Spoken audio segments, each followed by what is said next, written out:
This channel is sponsored by Loot Crate, the monthly subscription box that's always filled with surprises for gamers and geeks alike. If you're interested, go to lootcrate.com/hawk525 and after choosing your crate, type in promo code HAWK525 for a 10% discount. The link and promo code will be in the description box below. Thanks guys, and hope you enjoy the show.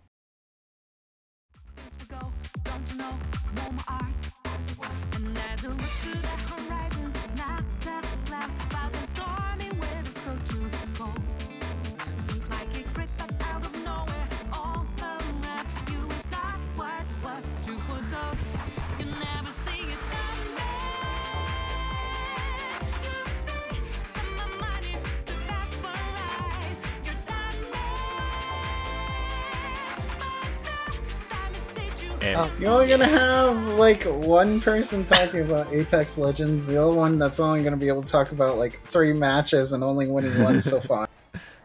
I Right, Zawarudo, you've won 1 match. out of 20. But half of those 20s was like either the second to the 6th squad on the map. So shut up. I never played VR before. I'm slow. It's okay. It's okay. I'd rather play fucking Overwatch. Oh, And grief a fucking Zenyatta. Or Sombra and laugh at their ass. And then single ult said Zenyatta and laugh at their ass even more. Yeah, too bad those days are kind of over. Although, For now. I don't know. We'll see. Well. Anyways. Oh. Kingdom Hearts. Yeah, sounds easy. Uh-oh. He's typing something. No? Okay. I don't know, because without spoiling a lot of shit of that game. Yeah, I already asked Hawk, like, are you planning to play this? And he's like, yep, and then it's like, well, this makes discussion meetings Zawarudo much harder. Especially plot holes, I just realized yesterday, Zawarudo, involving a character you said I was going to hate that still existed, and another one. Yeah, see? They just fuck off into nowhere, and it's like, wait a minute, what did I just miss? And I relooked, I'm like, let me go grab, because I got the deluxe edition. Let me grab you in the art book. There's a letter that Nomura wrote to the fans. Well, while he's grabbing that, and did he say that no more plot holes and he's a lying fucker? Yeah, he walked away. Anyways, I guess we can start. Yeah, we can start while he's grabbing that letter. So anyways, welcome to the 80th episode for reals, because I said it was the 80th episode last time, so that was my mistake once again. But it's a common problem because it's kind of hard to keep track. But anyways, we're definitely on the 80th episode for sure. Before we start, I'd like to announce that for those who are listening on the YouTube channel, that we are now on Spotify. So that's one more way to take us on the go, I guess you can say. And you know, for if you all happen to be having a Spotify Premium or something like that, or you guys are, you know, on Spotify religiously and you guys want to, you know, listen to some podcasts, that's a thing. You can do that, and we are definitely on there. So for those who want to do that, you are more than welcome to, along with iTunes and SoundCloud and stuff like that. So, and for those who are not on the YouTube platform, we are on the YouTube platform and stuff like that. So we are very interchangeable. We're trying to be like, we're trying to keep it that way. So yeah, just wanted to get that out of the way. So anyways, we definitely have some stuff to talk about. There is some EVO Japan still going on, but we'll just have to roll with it, with what we have, and we'll probably talk about the rest of EVO later in the next episode, like Street Fighter and stuff. That's probably the only thing we'll have to talk about. But anyways, we still have plenty to talk about. We'll talk about stuff like Kingdom Hearts, like concluding thoughts, and I might have an idea that may help you guys explain it a lot easier. But yeah, we'll get to that when we get there. And we'll talk about some fighting game stuff, and talk about some unfortunate stuff as well involving with some gaming industries and stuff like that, and so on and so forth. So anyways, we'll start off with this. This was a very odd piece of news, but Microsoft wants to bring Xbox Live to the Switch.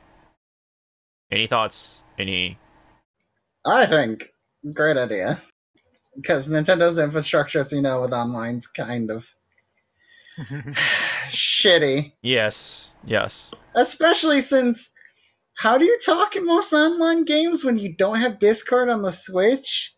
Oh, right, an app, which is stupid. On your phone. Yeah, because everyone has phones, right? I'm not bringing up the Diablo joke, because that one hurts still. Especially with a later topic. Yeah. But anyways, yeah, so they want to bring that to the table. I didn't read too deep into the article, but yeah, basically, I think it could be a good idea because, Xbox kind of are the experts and veterans of online gaming because they've done it since the original Xbox days. So they definitely have all that experience under that belt. So yeah, I think, and I guess Xbox or Microsoft and Nintendo are very buddy as of right now. So it seems like they really want to help out with that platform for some reason. So I guess the enemy of my enemy is my friend. Is that how the say goes? Because pretty much. I mean, when it comes to crossplay at this point, sure. Until they Yeah. beat that last enemy into submission, when they finally realize how much more money they're going to get if they use crossplay, but they're stubborn. Yeah. Sony would get so much more. So much more respect. we don't want money. Yeah, they're definitely missing out on that respect as well from a lot of consumers. So yeah, don't know too much detail about it, but they want to bring it, and I think that's a good idea in my opinion because the whole cosplay thing, and the Nintendo Switch is very much a successful piece of hardware if you ask me. Especially with the games that were announced at that Direct, which we will talk about later on. So I think it's a good idea. It's very curious as to how exactly they're gonna pull it off. It might be just like under a different name or something, but probably like I don't know, Nintendo Live or something. I don't know. But we'll have to wait for that and see. So anyways, more on some surprising sort of, but I guess game industry related news. EA is disappointed with Battlefield 5, how it performed despite selling 7.3 million copies, and for some reason they're blaming it on the single player. So that's why I guess they're not bringing the Battle Royale update to Battlefield 5 no longer. So thought it was thought it was really dumb. EA is being EA, and there's the fact that they're disappointed with the game that sold even over 1 million copies. Like, come on. Come on. They just want to drive their business into the ground, don't they? It seems like it. They're just shooting themselves in the foot continuously. I didn't hear the bit that they just canceled Battle Royale. I thought they were disappointed because they didn't go in. That's what it seems like to me from basing off of some articles I've been reading. I mean, my joke is, again, we're going to talk about it later anyways, is Apex Legends, Battle Royale, technically under EA, their first Battle Pass is the same month that Battlefield was supposed to drop theirs? And I'm like, ooh, that's kind of a slap to the face in some cases. Yeah. Because Battle Royale was supposed to be March, and that's when, Apex, and the hot thing that a lot of people are loving right now, that's when they start their very first season. Oh, I see them. Yeah, that's another game we'll definitely talk about. But yeah, That's been on a lot of people's radars, especially for people who have been playing them battle royale games, and seems like that's why maybe EA is diverting their focus to Apex Legends, but I don't know. I mean, it's just kind of just dumb that they even blame it on something from the game, and it definitely has nothing to do with it. It's just EA, you know, they're the problem, you know. So, they've been continuing to you know, say some dumb stuff. They've been doing some really dumb things, and this time around, they're disappointed that the game performed well, but not to their expectations. I guess what we can take away from. So yeah, that seems to be a pattern nowadays. Yeah, that seems to be like it. And I guess we can move on to the next one, which hurts even more, which is Activision / Blizzard. We all kind of been, you know, looking up on it or been on the lookout for it, and Activision / Blizzard, or Activision Blizzard, were pretty much telling everyone that they're gonna cut a lot of jobs, despite him having them say, "Oh, we've been making profit or whatever," or making some revenue or whatever. And I believe this is the number right here. It's about 775 people they've cut off from their jobs. And it's really unfortunate, but it seems like, you know, because they are very talented and stuff like that, they are moving right, at least right away to other companies and stuff like that. They are taking them in, at least for a number of people anyway. I'm not exactly sure if it's all of them or whatever, but for anyone else, you know, best wishes to them. Hopefully they can recover from it and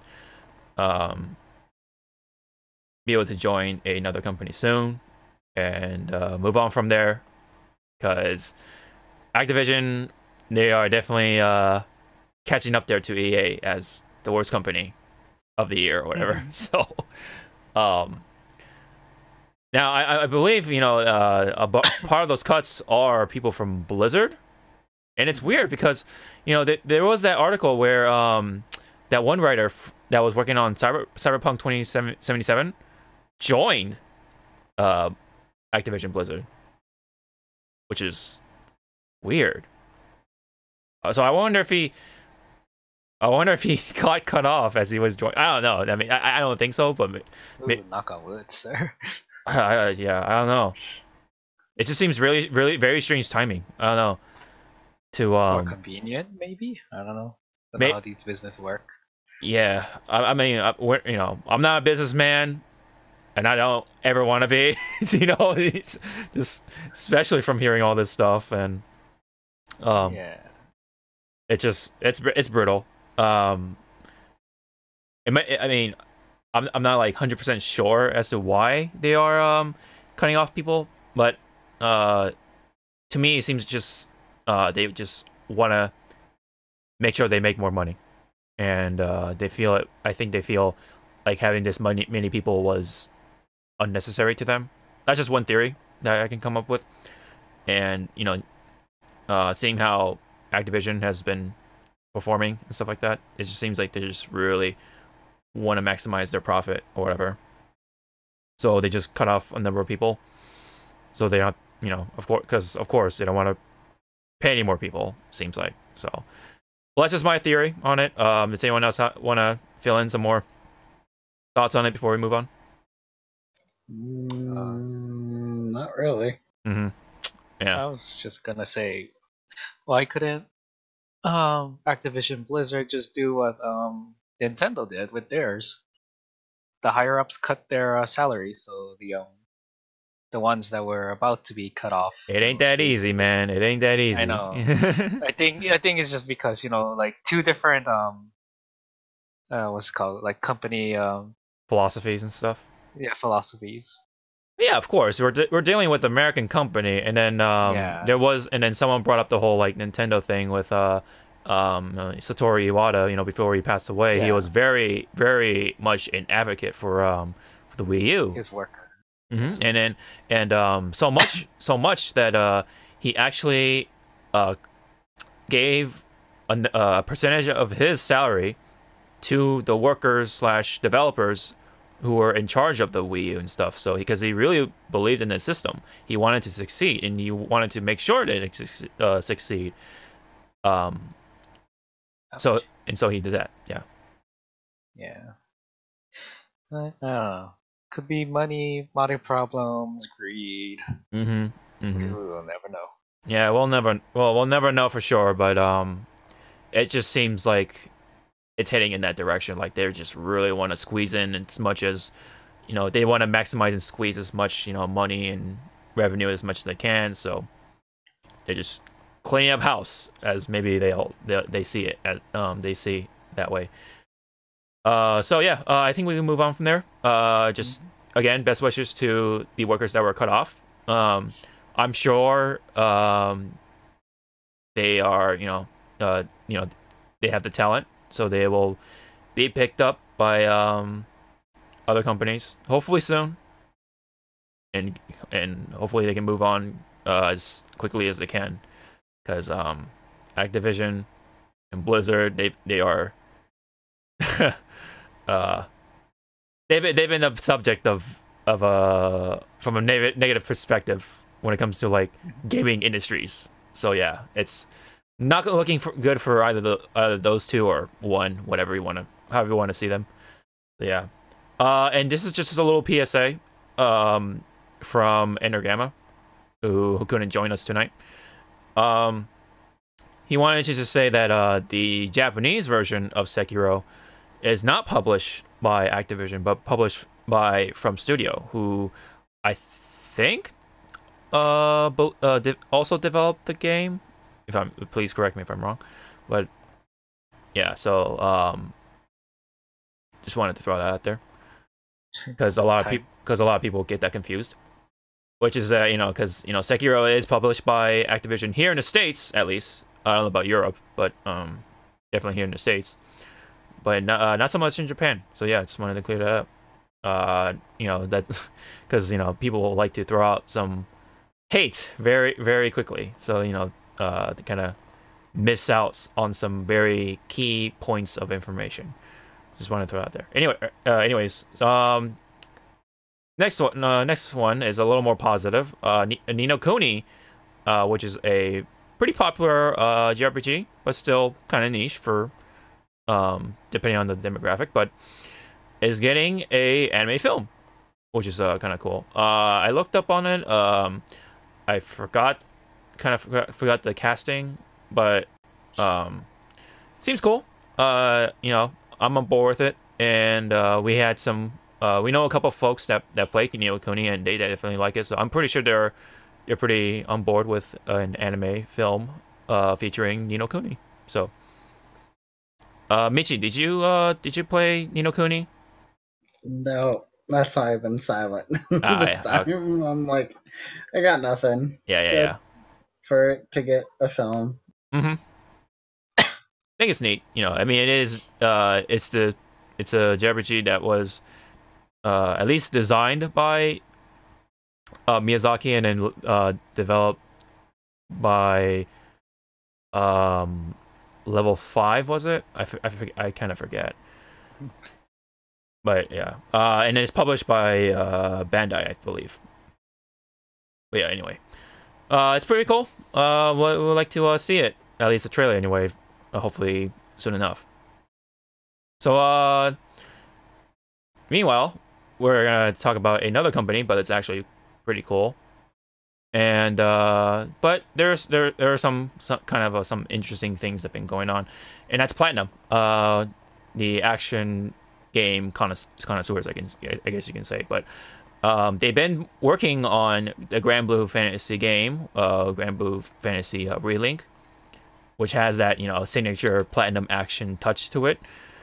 And they announced not too long ago that they are no longer involved with the development, and Cygames will continue on with the rest of the development. Not for reasons that they had some differences, they couldn't work out, anything like that. There was no drama really. It was just It was just that they just fulfilled their part of the contract and they are done developing the game. So that's why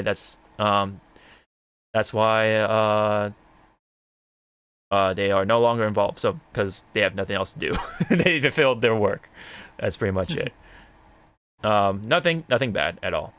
So yeah, because some people kind of jumped the gun. They're like, oh my god, like, there's there's some drama going on, blah blah blah, or anything like that. Yeah, that's definitely not the case. So yeah, the rest of it will be up to side games, and hopefully that game will be fun to play because it looks pretty promising, at least from concept. So yeah, I'm all into Grand Blue Fantasy. I'm still playing it here and there as much as I can. I know, Michi, you're kind of like bouncing back and forth with some Grand Blue. I bounce between a lot of mobile games. The problem. Yeah, that's what I was saying. While someone else is trying to get out of it, I'm like, just multitask. It's not hard. I just do other things all the time, and it's like I play it on the computer so I can watch a stream and do stuff on it. Yeah, it's still fun. Yeah. I still like it. Yeah. There was a little interview that I wanted to like show you guys. I'll put up on the screen share right now. Almost forgot. So let me see. Just give me a second here. Wow, look at all those tax returns, kids. Yeah, with featuring Grand Blue Fantasy now. I mean,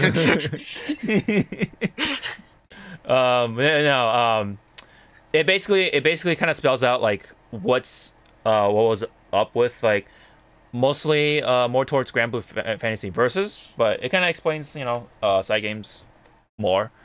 So the reason why side games wanted to like get into the fighting game community in the first place, or the FGC, is that they actually wanted to make a fighting game, and I guess they wanted to pick up some notes or pick up any experiences when it comes to that community, and they decided that Arxis is the right fit and stuff like that, and that's why Grand Blue Fantasy looks like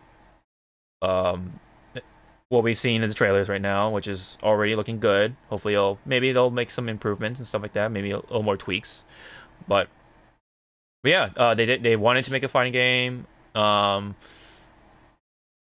featuring Grand Blue and make it a little easy for the core audience of Grand Blue, which is mobile gamers, and not making it too complicated or anything like that, and which is kind of neat.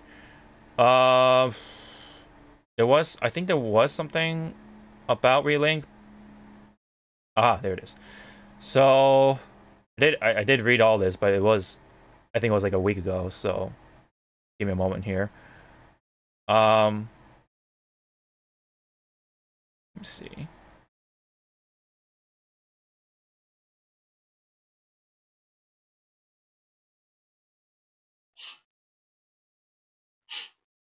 excuse me.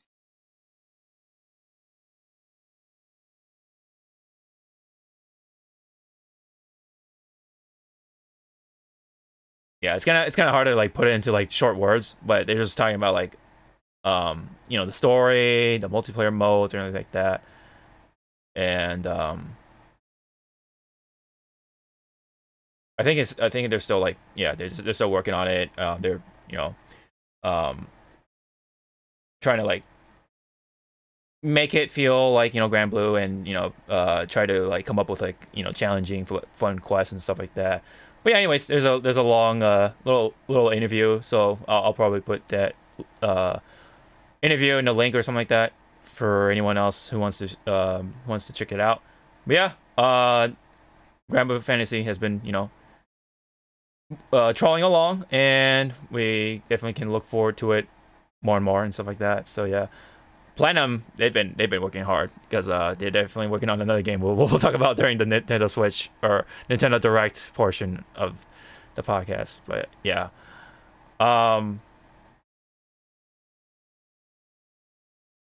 Let's see. Well, anyways, sorry about that.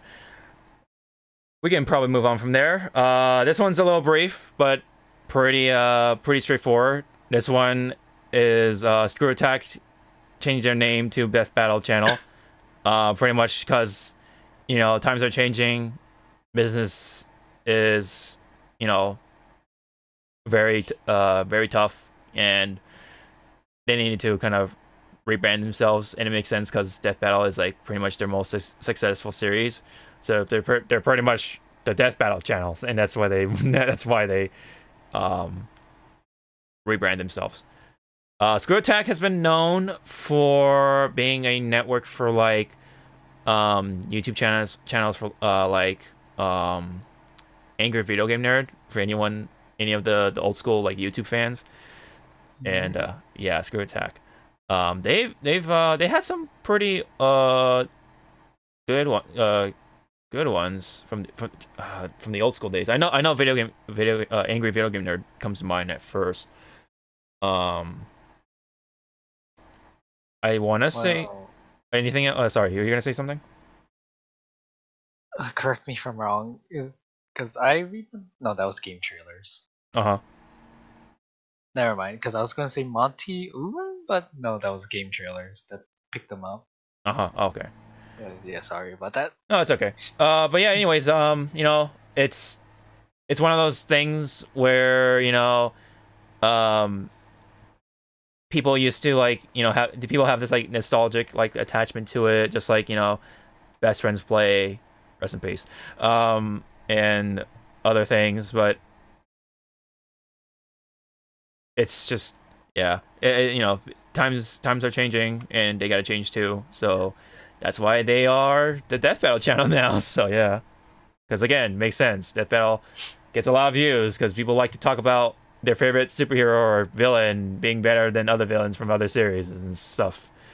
You know, for example, Goku versus Superman. You know, everyone was on the fucking, you know, the forums and stuff talking about which of their favorite heroes is better than the other or whatever. So yeah, people love that kind of stuff. They eat that up, and they know it. You know, people on the Death Battle, they know it. That's why, you know, you know, that's all the more reason to change that name and stuff. So yeah, just thought I throw that out there. Cause yeah, I remember Screw Attack from back in the day. So we'll no longer see that name, unfortunately. Yeah.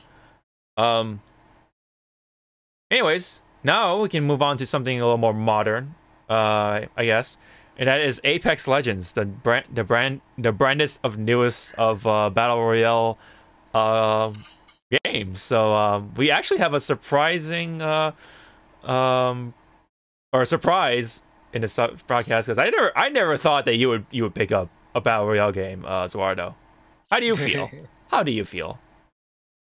It's fucking very different from playing Overwatch. Oh, I mean, given. That's a given. Your experience is going to Overwatch this game. Yeah, I was like, oh, okay, so it's like a shooter, like Overwatch, okay. Oh god.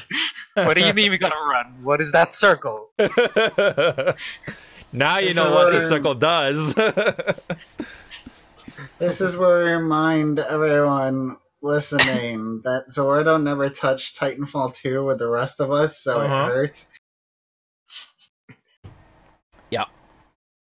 Yeah, for those who don't know about Apex Legends, is a battle royale game developed by Respawn, who are responsible for an actual fun shooting game, which is Titanfall.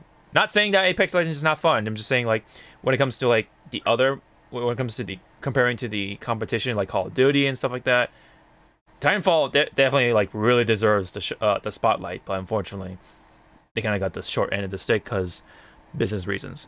But anyways, did you want to talk more about your experiences on Battle Royale or Apex Legends for now? I need to learn how to scrape better. Have you learned how to loot fast yet? Yeah, no. I only loot fast if I'm playing an MMO. Here, I'm like, oh, what is this? I have this gun. Okay, attachment here, attachment there. Why am I on the ground? And I'm gonna assume all 20 matches were the same people that helped you get your first win. Or did you dare do the stupid idea in solo like I was kind of doing at the start of the podcast, which almost worked out, but then we got ambushed. No, like I had two online buddies. They're from Max's channel, Beautiful Otaku and Neon Zero. They pretty much carried my ass. Yeah, okay. Because I did the most stupidest thing that they told me not to. When the guy's on the ground, leave them alone. Ooh, guy's on the ground, hold square. Ooh, cinematic. I killed him. You only do that in situations where you want that person dead and not being brought up because you lose track of them. And in most cases, you just shoot them into the dirt like a scumbag, which seems mean, but it's the smartest thing to do because it's faster. Yeah, or you melee them to death, but... Actually, melee's kind of bad. I think it takes... Because I'm like, oh, what is this? I'm gonna say against this, melee is not the best idea because of the whole way how melee works and it bounces people back, which makes no sense to me, and there's other problems. Well, there was a time that I did melee somebody, and I was using Gibraltar, I believe his name is. I used my ult. Oh my god. I meleeed somebody, but at that exact moment when I meleeed somebody, because as you said, Michi, they get pushed back. One of my bombs, or whatever you want to call it, landed on them, and I'm like, oh, I planned this. Walk away. It's like, I'm surprised you played Gibraltar. I thought you'd be Lifeline and just want to heal people and make it easy on yourself. Well, one, Gibraltar's gay. Oh my god. Two, he sounds like a loco from Hawaii, so he's either Polynesian or Pacific Islander. So I was like, oh, you're for me. That makes sense, yeah. This is... You're my uncle so that I actually have. Yeah, so you confirm B is that towards that, because some people are like, not sure, and I'm like, he sounds Hawaiian or towards that side. But besides Gibraltar, I do play like Mangalore. You mean best character in the game because Smokescreen's stupid. And it's a good panic button for you if you get shot and immediately there's just smoke around you like you ain't. But I do want to play as Mirage because I don't know. Oh god. His quirk or ability, it looks pretty fun.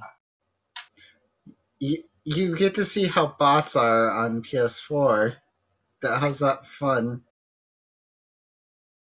Wait, there you can do bots? I'm joking. You see people just shoot your clone all the time because they're stupid.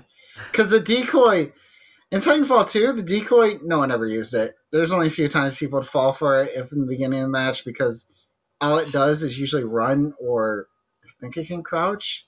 I don't remember. I don't remember if it copies every position. All I know is it runs forward like an idiot, and when people shoot it, it alerts you to it. But also, you're watching someone shoot someone that's clearly running in the open and that no one should ever do in a VR near any situation. So, in VR terms, sometimes we call those people bots because they're literally just looking at something like, ooh, piece of candy. Okay, here. Like, I mean, you guys can watch it later. Like, I became, as you said, a bot going against a Mirage. Like, I was really stupid. I was like, Mirage, go after him. A room full of Mirage. Oh my god, you shot every Mirage in the room after he popped his ult? I mean, you can go look for it yourself and just go like, look at this noob. You know what? I'll give you credit. You didn't play the game enough, and probably when you're playing, you didn't have like all the people were past level 20, which is the only way you can get a first character for free without spending money. Cough. I mean, I had Mirage and I had Caustic, but Caustic's banned from me because Caustic has a slight issue where his gas affects his teammates and they can't run and have gotten people killed. So, yeah, no, I just play Lifeline. Learn Bloodhound. Anyways, my opinion of the game. It fulfilled that Titanfall itch I was looking at anymore. Mm-hmm. Movement-wise. Like, I don't miss double jumping. That stuff was kind of hard sometimes. And the whole wall run's fun, but it's like, I play COD, I play Halo, and boots on the ground. Mm-hmm. Understandable. Yeah, overall, I do like the game. Yeah. I just need to get a little bit more used to Being the aware. mentality Mm-hmm. of this is VR. Grab every Alright. shit you can, run. Alright, also, other rule. If you have a good headset, 90% of the time, if you hear your footsteps louder than anything close to you, that's usually an enemy. Your teammates' footsteps are really quiet in that game for some reason, although sometimes they make you paranoid. Gunshots, don't trust the sounds of those. That seems to be an issue with everyone. Like, you hear a gunshot and you're like, that's right next to me. You go over there and it's like, what? No one's here. And I nearly thought I heard phantom shots. Apex Legends. It's free to play. Like VRs. Play Yes. it. We're not sponsored. Yeah, forgot to mention. It is free to play, so anyone can pick it up on whatever system. PC, PS4, I think Xbox, right? And then Yes. not on Switch, right? Not Switch. Yeah, for now. For now, let's just say for now. I think they wanted to bring it because Respawn's not stupid. Yeah, of course. But how would the online be on the Switch? Assuming they're probably going to go off more EA servers, probably better than Smash's online. Oof, yeah. Unfortunately. I would have said Splatoon 2, but that game actually has good online. And Mario Kart. Doesn't make any sense. And I don't think Fortnite's that terrible from the Switch, and Warframe. Yeah, Warframe, from what I heard, runs pretty good on the Switch. Yeah, so there's good examples when they're not using Nintendo servers. Mm-hmm. Who would have thought? Xbox- Who would have thought? All right, I think. Well, for me, I guess. I mean, I downloaded it, but I still haven't touched it just yet. So I think need. I'm just need to yell at the guys when certain people are bored and Yeah. not doing anything. I need to just come in and just pop the No question. wonder. You guys want to play some Apex? Teach me the Battle Royale. Well, I mean, I played Battle Royale. It's just I never played Apex Legends just yet. I mean, I played PUBG. I played Fortnite. I've played a little bit of Blackout from the beta, but not. I haven't even played Blackout in the actual game. But it's whatever. It's fine. Oh no, an update's coming. Oh, geez. Well, 19th. for Blackout. Blackout, multiplayer, everything. They're starting their next operation, which means I hope they give us another new character that no one accidentally got leaked, or it's just going to be like map update stuff. I don't know. I don't understand operations compared to like maps and stuff. Yeah. Well, anyways, hopefully I get my hands on it pretty soonish. I kind of do want to try it out just out of curiosity. But anyways, stuff got revealed for Mortal Kombat 11 over the course of the podcast and stuff like that, in between the podcast. And that I don't know if I talked about Cabal, but yeah. Anyways, in case I didn't, Cabal got revealed, and also very recently, Jade is now revealed. So yay for the people who wanted Jade really badly, because I guess she's kind of the waifu, sort of. I don't know. I mean, dark skinned female ninja, and she is in her revenant form, because she was dead. So, yeah. But yeah, any thoughts on Jade? Anyone kind of crazy about Jade or not? Yeah. So Otto's just looking for Reptile. Yeah, pretty much. It's like, oh, look, green. Oh, wrong green. Yeah, people were speculating. Either it's Reptile, Chameleon, but it was Jade. I mean, they revealed it on Valentine's Day. Why wouldn't it be?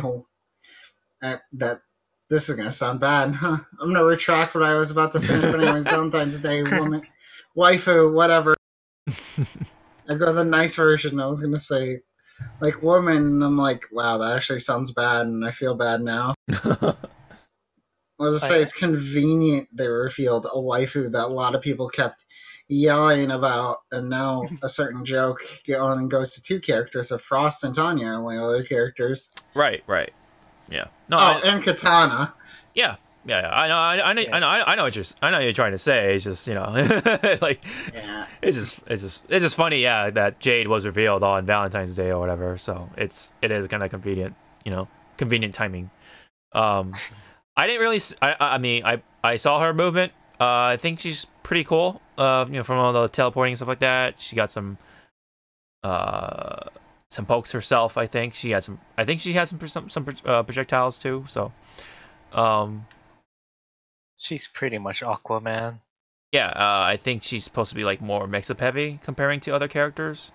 Mm-hmm. If I'm correct, okay. And then I mean, and I've been purposely trying to avoid fatalities, so I can try to do like a fatality sort of reaction video kind of thing with my friend whenever that game comes out.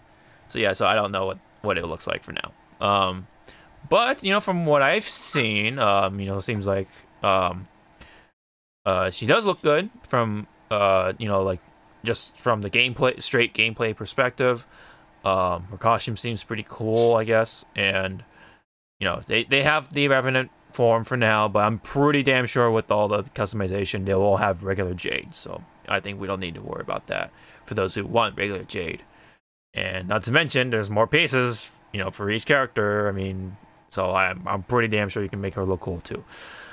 But not much else, right, from MK11, just characters and stuff like that. They haven't really any more like gameplay stuff like, oh, you can do more of this.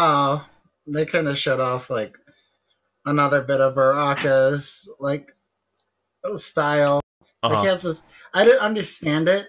It was wait more for the game. People explain like he can summon a flag, he plants a flag on the ground.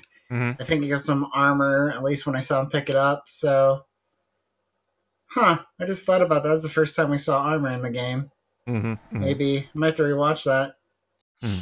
So armor's still existing because everyone's saying like there's no moves with armor. EX didn't give armor. Then we rewatched that bit of gameplay and there might be armor in the game. So they're changing it, but there's still elements remaining. So it's a game. And they showed off the thing that we won't mention because they showed off his other fatality. Okay. All right. So yeah, some more stuff from MK11, looking good so far, and seems more and more promising. I'm still, looking forward to it. I already pre-ordered the game like a while back, so yeah, I'm definitely preparing myself for it. Oh, Hawk wants to be in the beta. Well, I ordered it from the local store, so I'm not sure how they do beta codes, but I know that I have the ability to get it earlier. So not to say what exactly how they do it, but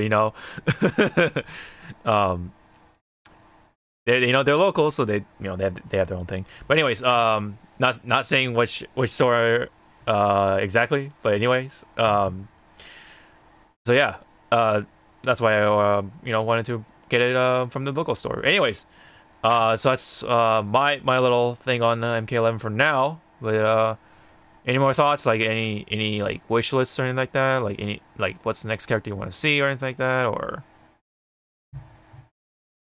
I was gonna say for Valentine's Day, I really thought, or they should have revealed like a couple, like Liu Kang and Kitana.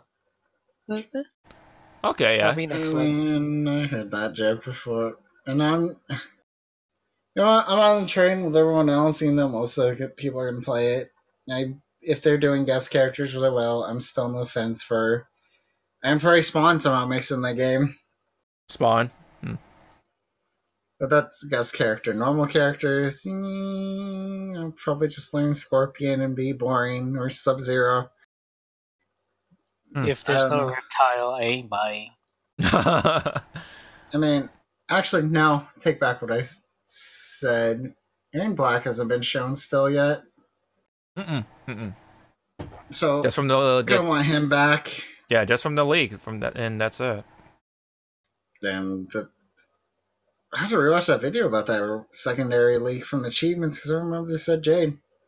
Yeah, Jade. yeah. That's another thing we could talk about. I mean, just the MK11 got potentially leaked, you know, because the trophies and achievements on Steam, was it? I think that's where it came from. Steam, and someone data mined Steam, which I didn't know was a thing.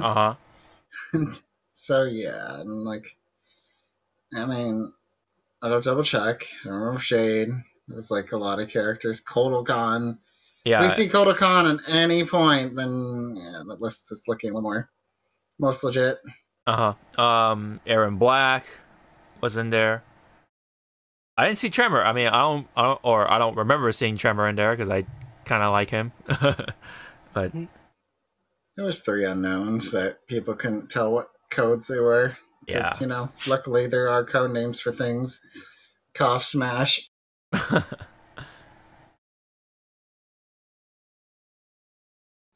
than that, like I said, I'm hoping for Aaron Black. I mean, if they're going to try to go with the old legacy, because, I mean, people are happy with Jade, we just don't understand why she's back, because time travel, but she's a Revenant, which Remnants only existed when Quan Chi revived them, so I'm all kinds of confused already about this game's story. Yeah, I mean, yeah, time travel can pretty much break everything, so it doesn't really matter who's dead or alive. It's you're gonna be in it no matter what. For this game anyway. So, and the fact that Cabal is in there too, so that's kind of surprising. That's another character that they wanted back really bad, but couldn't make his return in MKX. So, I think that's kind of cool on that from that perspective. But, anyways, I guess if Michi can't find anything else on the leak or whatever, we can probably move on to some more new stuff. I was just gonna watch more stuff leak later because I'm not really caring. It's like things leak and then they accidentally get shown and I don't want to know too much. Cough. Thanks, Tekken. Or not Tekken. Did it again. Soul Calibur. 2 games made by the same company. Give me a break. Yeah, it's alright. Yeah, we were watching. We're watching Tekken. We're watching Soul Calibur, and then Tekken's on right now as we speak, or as we record. So yeah, anyway. Can't be helped. So anyways, more new stuff coming.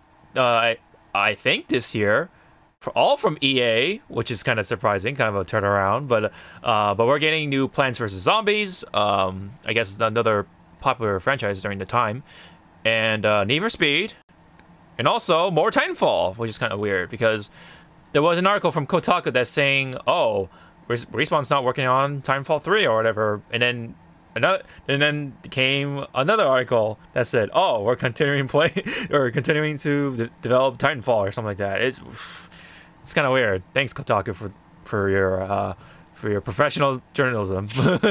Keep up the good work. But anyways, apparently it's coming in. All those are coming for this year. Apparently, I don't know, but. What's for sure, apparently, also, is Star Wars Fallen Order, still scheduled for this fall. Also developed by Respawn. Yeah. Okay. And it's not being touched by EA, right? Oh no, I mean, what do you mean by touch? Like, they're also involved with the development because they are publishing it. So yeah. Just don't be like Battlefront, please. Well, I mean, yeah. I mean, I don't know if it's gonna be a shooting game, but I think it's gonna be more of a story-driven action adventure or something like that. I think, from what I've gathered, but I mean, it could have a multiplayer mode, kind of like how, like, let's say, for example, what was it? Uncharted. Uncharted had some multiplayer. Last of Us had some multiplayer. That to that degree, I think. Maybe around that realm, I guess you can say, for Fallen Order. But yeah, you know, we again, you know, of course, it's a given, but you know, we have to see. We gotta wait and see what they have stored for us. Probably by E3. Maybe they're saving all that for E3. But yeah, we'll see if if it gets leaked early or not. But you know, again, well, time will tell. But yeah, anyways, we can definitely move on from that. If you guys don't have any further comment on that. So, PlayStation Plus members, good news for you guys, including myself, and probably the us and the podcast here at least.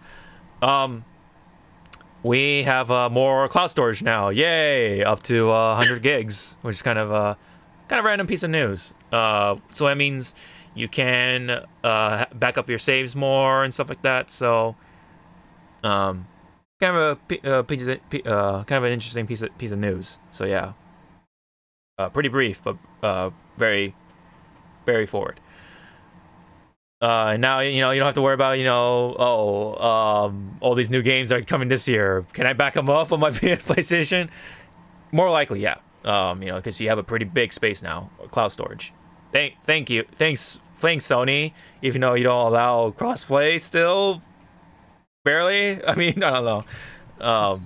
I guess at least you're upping up your cloud storage. But question mark? Thanks. I guess this is what we wanted. Not. I don't know. I mean, it is convenient, you know. Yeah, you know, backing up your saves is kind of important. I wonder if you can. No, never mind. I was gonna say like, oh, can you put games into cloud storage? No, I don't think that's how it works. No, I wish. Yeah. I may or may not be running out of room in some cases. yeah, right. Need some deletion. Yeah, because the PlayStation now they have 1 terabyte hard drives, but back when you bought one, it was only 500 gigs, and it like ran. It already took up the hard drive just like that. And even with me with a terabyte one, I had to switch it out for a 1 terabyte hard drive, and I'm like, it's like almost up to the brim again because all these games are coming out, you know. So it's hard. It's hard Let's put this in the worst perspective of me. Let me double check this. Storage. Did I actually get a terabyte when I first bought this? It takes a while. Of course, the load. But anyways, yeah, because the app install location. Oh my god, because I can't remember what my extended storage is. I think it's so. No, I have a 500 gigabyte. Right, I have an old hard drive. That's at 345, and then. Oh god, the 1 terabyte's almost full. Is almost completely full on my storage because it can't take up every bit of it. I'm at 900 gigabytes, so yeah, I filled a 10 gigabyte, 1 terabyte hard drive, external hard drive, and all 500. And we're not going to mention that one game takes up 101 gigabytes right now. Yeah. And Hawk's not going to remember which game because he already uninstalled it. Oh. Or he does now. Yeah. Maybe. 15. Oh, God. Oh. It's Pokemon, right? I wanted it one. It took up 100 gigabytes of my computer, which did not have that room because computers even worse for that sometimes. I mean, better, has way more room. But 2, I'm going to play episode Arden. Someone's got to have an opinion about it. Oh, yeah. And then maybe by the next time. Wait, is Arden coming out? I got to relook that up. Yeah, random piece of news that Hog didn't put on here. All right. Final Fantasy finally announced its last DLC. Sidetracking from original, but who cares about 100 gigabyte cloud storage? That doesn't help with how much shit they got. March 26th. Oh, right. It goes on my complaint of too much shit is happening in March and I'm hating it now. Oh, that makes sense. So, yeah. Last DLC for 15 because the other 2 got destroyed. Unfortunately. And that game kind of got a little buffed when that's away. Yeah, that game went through some questionable things, let's just say. Unfortunately. But still. Still is.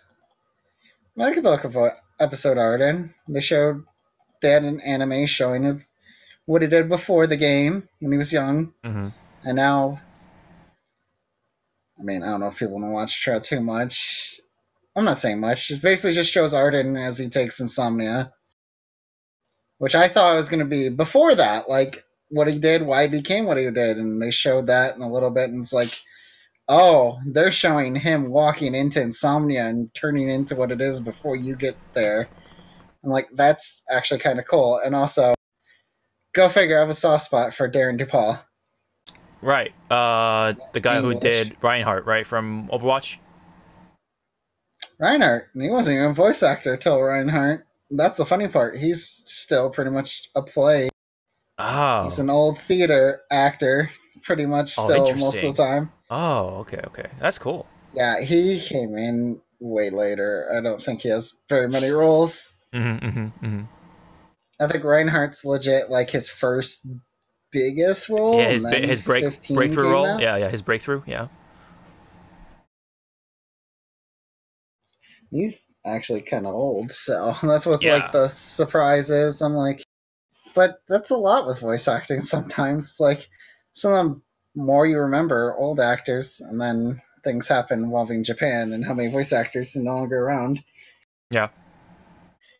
Because we lost a couple, and then performed as an actor on Broadway. Yeah, he was an actor on Broadway. And now he becomes voice actor and still acts a bit, so it's kind of that weird thing. Yeah. I mean, it's just a different environment, but still acting no less. You know, gotta still have the same kind of credentials, but yeah. Oh my god, I can see my internet being stupid. Cool. Let me double check. Dun, dun, dun. Reinhardt, here's an Origins. Jesus, can I go further than that? Thank you. Oh, I guess he's been voice acting for a while, but just most people know him for Reinhardt, I'm gonna assume. Anupra, Heroes of the Storm. I don't want to look at stuff about that yet. Oh boy. Speaking of Activision, Blizzard. No, he's been in a few things. He was in Doom. Additional voices. Probably the monsters. A lot of like additional voices, and then probably the monsters. Samuel Hayden. Wait. Don't tell me he's the. Oh boy. I did this slowly because, like, he is not the stupid. Oh my god, he's the voice of the chairman from Doom. The robot. Oh, okay. Huh. Oh, so he's in a major part probably in the next game for. Hopefully most people have played Doom for some reason. If you haven't by now, you should play Doom. Oh yeah, the newest Doom. Yeah. With that awesome soundtrack by Mick Gordon. Yeah. Rumored in Mortal Kombat still. Yeah, let's go off of that. And then, yeah, he's J. Jonah Jameson in that great game. Spider-Man. Wow, okay. Huh. Spider-Man? Oh, you didn't know? I didn't know that, no. That's funny. I legitimately did not know that. You're talking about the Sony Spider-Man, right? Yes, he is John Jonah Jameson, who yells at you a lot throughout that game at random points. That's really funny. Dang. Well, he pulled off a great Jonah Jameson. Dang. I mentioned Destiny, but I could tell his voice was the certain first raid boss. Okay, yeah. And not much else. He's I figured that he's Lord of Hollows in Darksiders 3, which is a game I have to finish, but I know who that is. He's kind of a major person. Yeah. All right. Some interesting roles, just randomly. Episode of Arden. All right, coming out. When? Basically, the end of March, along with everything else. Gotcha. I think it's the same week as Sekiro. Right. That is yeah, that was where we diverted from. So sorry we digressed. But anyways, so we can probably move on from that. It all started from cloud storage. Anyway, Man. here's a bit of some anime stuff. Persona 5 animated, or the OVA or whatever, is coming out with another one, Stars and Hours, around March 23rd, and it is believed that the longly anticipated, I don't know, I put PSR, but it should be P5R because it looks like a fucking goddamn 5. Anyways, it's potentially going to be revealed during that time. So big anticipation. There is some weight around that, but I do definitely want to see how the animation concludes this thing. I mean, it's definitely probably gonna go with the true ending, but we'll see. Maybe I'll play multiple endings. I don't know, but it's been an interesting ride with how they've done the animation for P5 or the anime, and I like it enough to see it play out and stuff. But yeah, but the P5R, I don't know if I've talked to you guys about it, but what's your speculations on it? Like, what is P5R for you guys?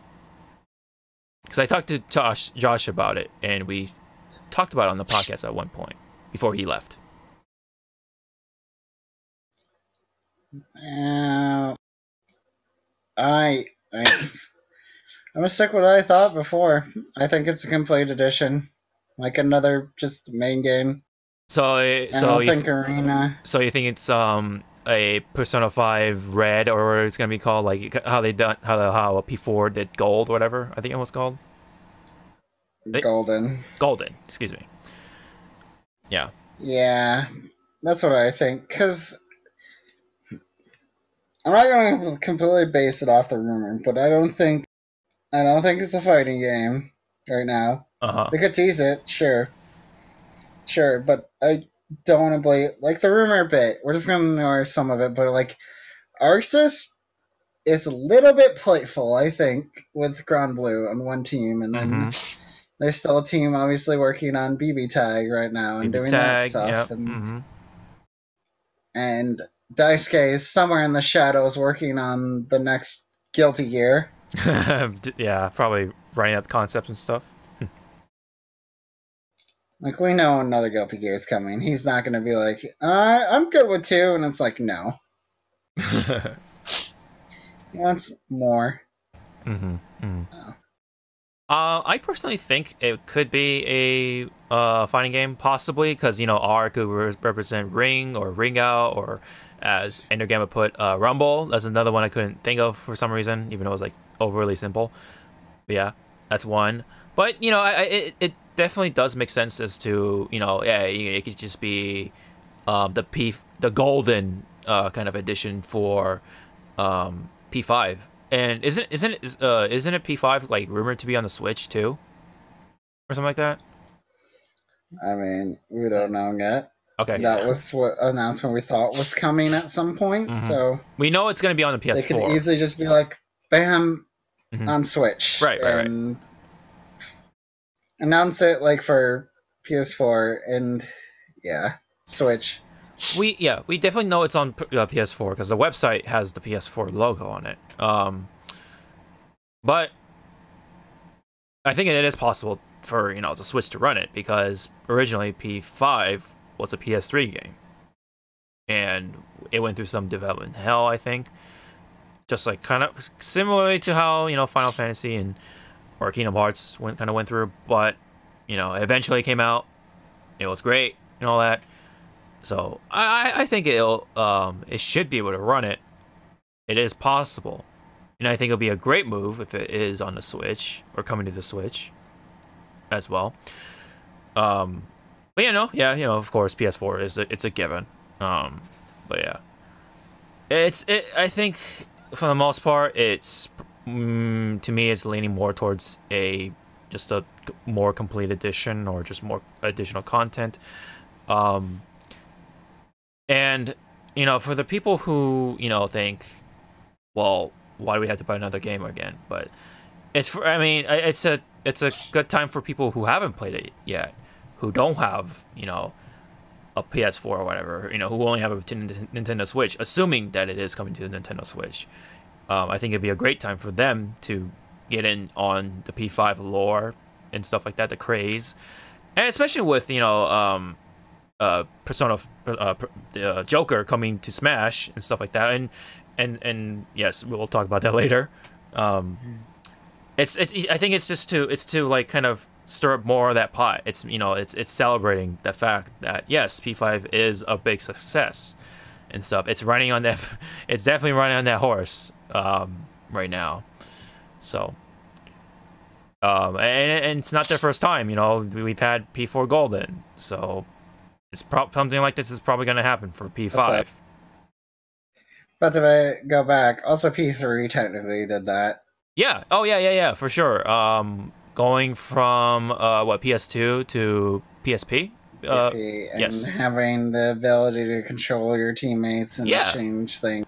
Yeah. P3 also went through that too. That's an older game. That's fairly popular. I mean, it was featured in the dancing game along with P5, so that kind of helped out. And then, to make even more a joke, I mean, Catherine just got a new version technically too. Yeah, you're right. Atlus likes to put new versions. You're right. Their games. It's an Atlus thing, I mean, sure, a lot of other companies do it, but Atlus does it in such a very, very peculiar fashion, or very particular fashion. Seems like, I don't know. I mean, I don't know. It could be just me being under the Atlus kind of coding, but anyway, Zoro, did you have any speculation or whatever, like any theories or whatever, or guesses for what P5R could be, or you just think it's a another RPG game or whatever, like we kind of talked about? Yeah, I think it's just maybe an update. Yeah. To the already established Persona 5 game with more routes for relationship and maybe new bosses and whatnot. Probably, yeah. We don't know. Probably. I think, well, it usually introduces a new character or new playable character, because from what I understand, P4 Golden and had Rise, right? Who was the idol, right? The singer. And I mean, there was always that rumor that Hifumi, yeah, was supposed to be because I think it was confirmed. She, in early concept, she was going to be a playable character, but they decided to make her an NPC or a confidant because they just didn't have enough time to make her a playable character. So it just kind of running on lower time. So I guess that's why they just made her into a NPC for now. But maybe, yeah, I mean, P5R, assuming that it is a complete version or whatever, it could, potentially have Hifumi being finally be a fully fledged playable character now. And if that's the case, then I'm on board with it, because I was the one who romanced her back when we were talking about the P5 spoiler episode on the podcast. She was my favorite girl, so that's why I picked her. And if she is a playable character in P5R, again, assuming that it is a RPG game, I will flip out. I will flip my fucking lid completely. He's so happy, but we'll see. Yeah, we'll definitely. Again, we'll see about that. We'll definitely, hopefully, find out by the time Stars and Hours airs, which is March 23rd. So we still have a ways away. It's a little over a month to wait, but time flies. So we'll definitely get there. So yeah, we can move on from there. So a bit of quick news once again. DMC5's director is down to have Dante for Smash. There was a little article about that. Yeah, just pretty brief, pretty basic. The idea of having Dante for Smash would be pretty cool. I mean, I'll be down for that. I mean, what about you guys?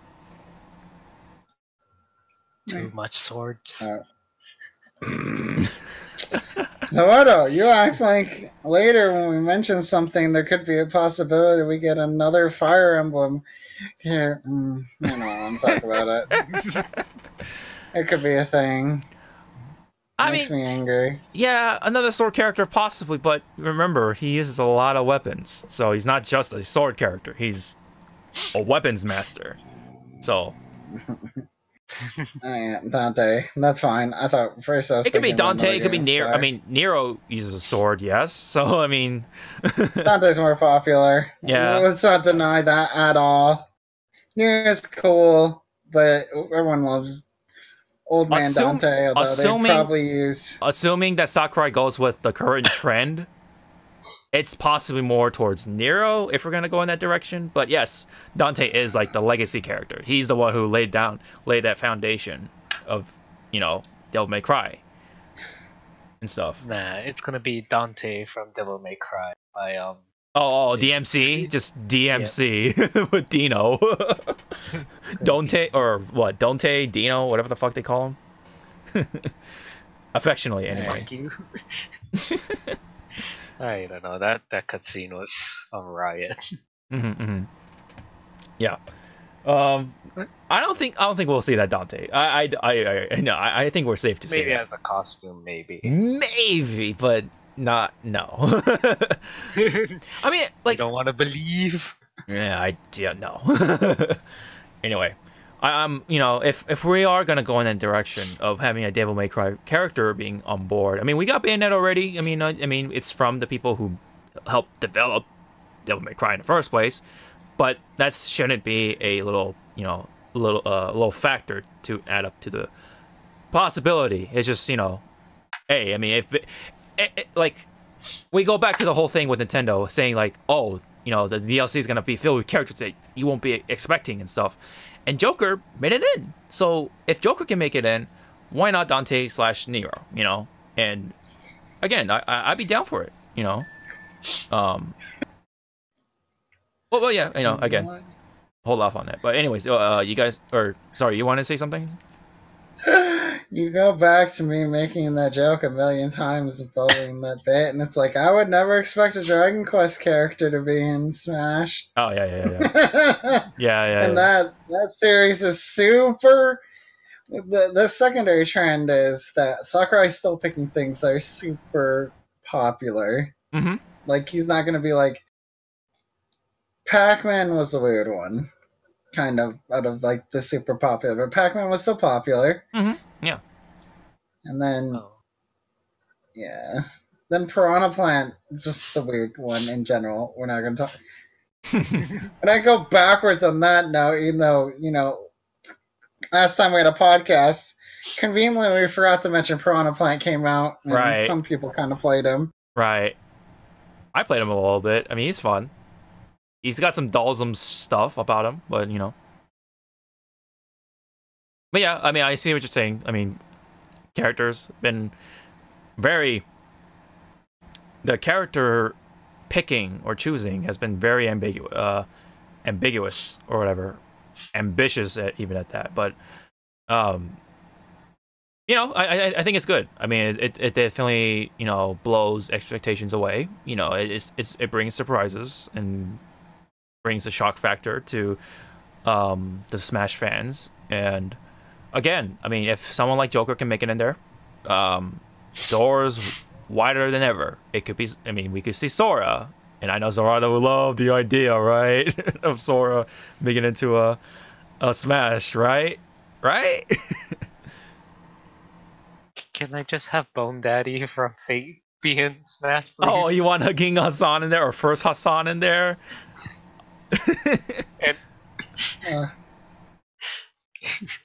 Please.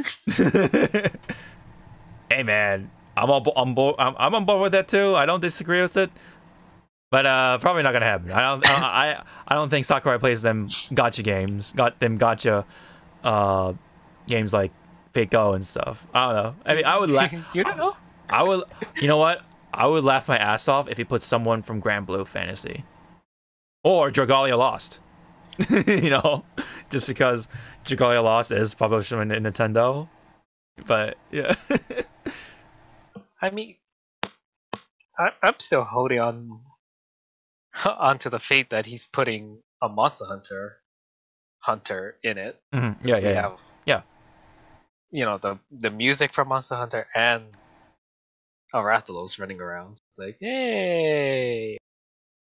Yeah, it could be from the what was it, the 3DS one, Stories or whatever it's called. Ugh, if it's from Stories, never mind. Kick that out. I mean, yeah, they could always just go with a generic Monster Hunter with the preset armor of whatever, like Rathalos armor, whatever, whatever, you know. You get the point. But anyway, I think we can move on from there. But yeah, if anyone has no further comment, more characters were revealed, or at least information about them, starting with Julia and Negan. They are both coming out on the same day, on the 28th for Tekken 7. And I gotta say, you know, we were talking about it earlier with Negan, that he sounds a lot better now. They updated his voice. Good God. That was... Well, they legit said they brought in the voice actor who does Negan. I'm like, I wonder if people complained enough. Like, his voice doesn't sound right. He said that during the thing. It's like, we actually got the actor who plays Negan on the show to do his voice. And I'm like, yeah, you must have missed that. Yeah, that's legit. The actor now. It wasn't originally, and I'm 100% sure of that, because I saw the clip of, like, comparing his... When he first came out of normal Negan to the original voice they had, I'm like, it sounds off. Mm-hmm. Mm-hmm. But yeah, no, Harada's and them were saying, like, we brought in the actual voice actor from the show, and I'm like, man, wonder how much complaining the internet kind of did that, you know, Harada's like, don't ask me for stuff. It's like, guys, I think we might want to get the voice actor. Yeah. Yeah. Probably took a little longer because of that. So, yeah, I mean, we saw more stuff now. He stabs people. So, we saw his rage drive. We saw his rage drive course, and then now we get to kind of see how his rage art is, in a way, at least in the beginning, in a way, and then the actual rage art is still the same. No, of course. I'm still gonna lab it. I'll lab Negan just to see how he is, but I'm not gonna really fully get back into the game just because no one else around us really plays the game anymore. Everyone kind of just is doing their own thing, you know, which is fine. It's cool. And not to mention, there's like more games coming up. Possibly Anthem. I don't know. We'll see. But yeah. Anyways, Julia, of course, has also made her debut in the gameplay aspect. They didn't reveal her gameplay until now. So, it's Julia. You know, I think she got some new moves. I'm just gonna assume that she still has her lunging punch thing, I think, and then her rage art is just punch upward or whatever, uppercut, launches them, whatever, and then the shoulder. You know, very basic rage art. So not much to it. I think she's fine for the most part, visually anyway. But it's 50-50 when it comes to her actual persona overall this time around, because she's a streamer. You know, a lot of people don't know how to feel about that, and I don't know either. I don't know whether I like it or not. Why? She was the nature-loving girl, and now she's a streamer who still loves the earth, I guess. But I guess I mean, yeah, it makes sense because that's just how it is nowadays. But why? Why Julia?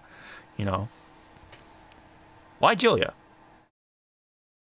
I don't know. It's kind of weird. I mean, anyways, anyone wanted to comment on Julia and or Negan? Nope, not really. Who was the actor again for Negan? Is it Jeffrey Dean Morgan? Is that how his name is? Some guy. I'm not 100%, but that sounds about right.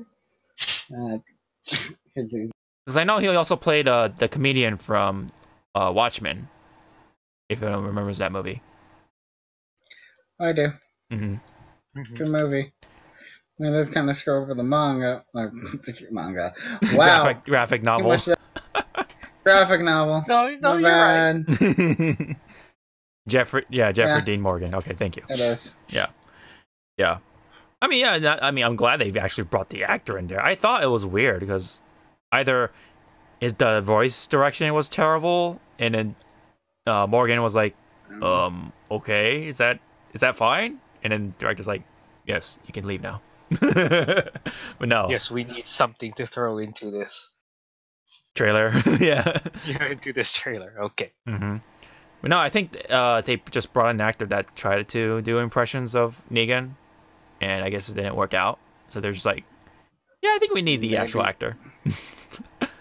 And here's a guess, because he is an actor after all. Probably he might have not had the schedule for it when they originally did it, and then internet. And at first, maybe they could have thought, like, maybe it's fine, and then everyone's like, no, you're not fine. Yeah. And you have to correct a mistake. People do notice that. There are hardcore fans of Walking Dead, and there are hardcore fans of Tekken. They will do those things in no time because they are hardcore. Do those comparison videos. I mean, it only takes one video to really stir. It legitly did. I just watched the video and I listened and I'm like, that seems off. It just seems so dry and just him talking, and I don't know. It is hard to imitate someone sometimes. Like, there's a few that can do it. Yeah. Like, not super off topic, but like we mentioned, Persona 4, Golden had to have a different voice actor for Kanji, and Matt Mercer did a good job imitating Troy the original, Baker, right? Troy Baker, yeah. Like, he didn't do that far off, and it's good. And then you could look at Chie, and that one's kind of a weird one. I think that was Q2. I don't remember if Chie changed, and then technically Teddy changed, but no one cares about Teddy. Make a joke now, because we'll do it again later. Yeah. So I don't might care for Teddy. More characters to be talked about in this podcast later on. But anyways, I think we get the point. I mean, it does take, you know, a very specific skill to imitate a certain character portrayed by a certain actor, and it's you know, a shot in the dark. I mean, you don't know where it's gonna land, and you just have to, you know, hope for the best. And in this case, it didn't work. So, but you know, props to them for actually bringing in the real actor, the original actor who did Negan, and now all is well, I guess, right? If, you know, people are still on board with having Negan in Tekken 7 instead of someone like Majima or Kitty or something. Oh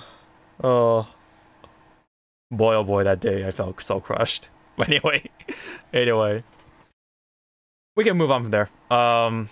Let's talk about a little more something that's uplifting. Nintendo Direct with Mario Maker 2 being the very first thing revealed.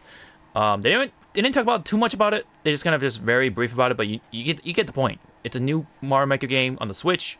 It's smart, and they got some new controls to it, new parts. You can do more with it. That's all you need to know about it.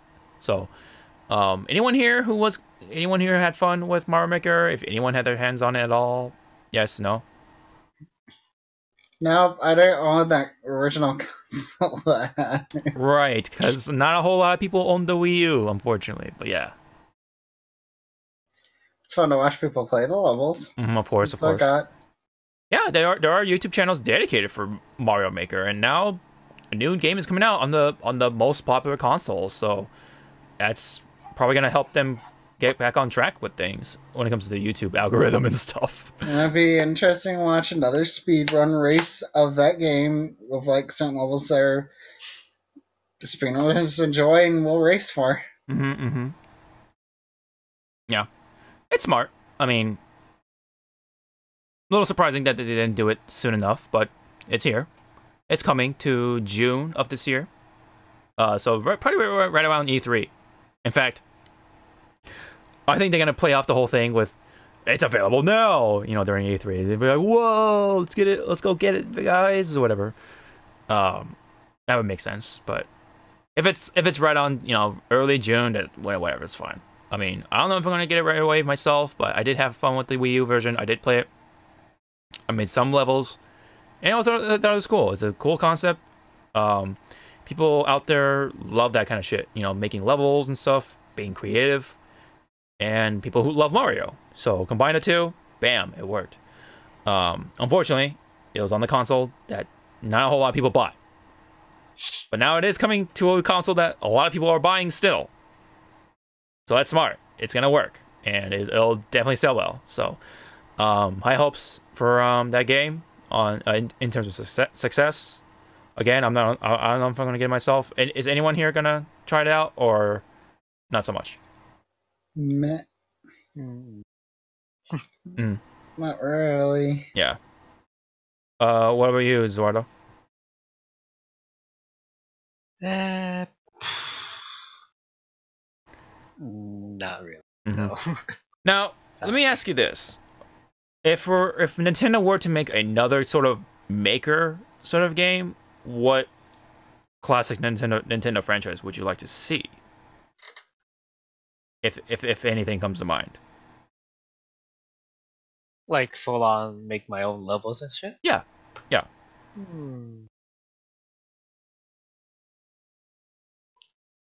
Donkey Kong. Oh, that's a good one. Yeah, yeah.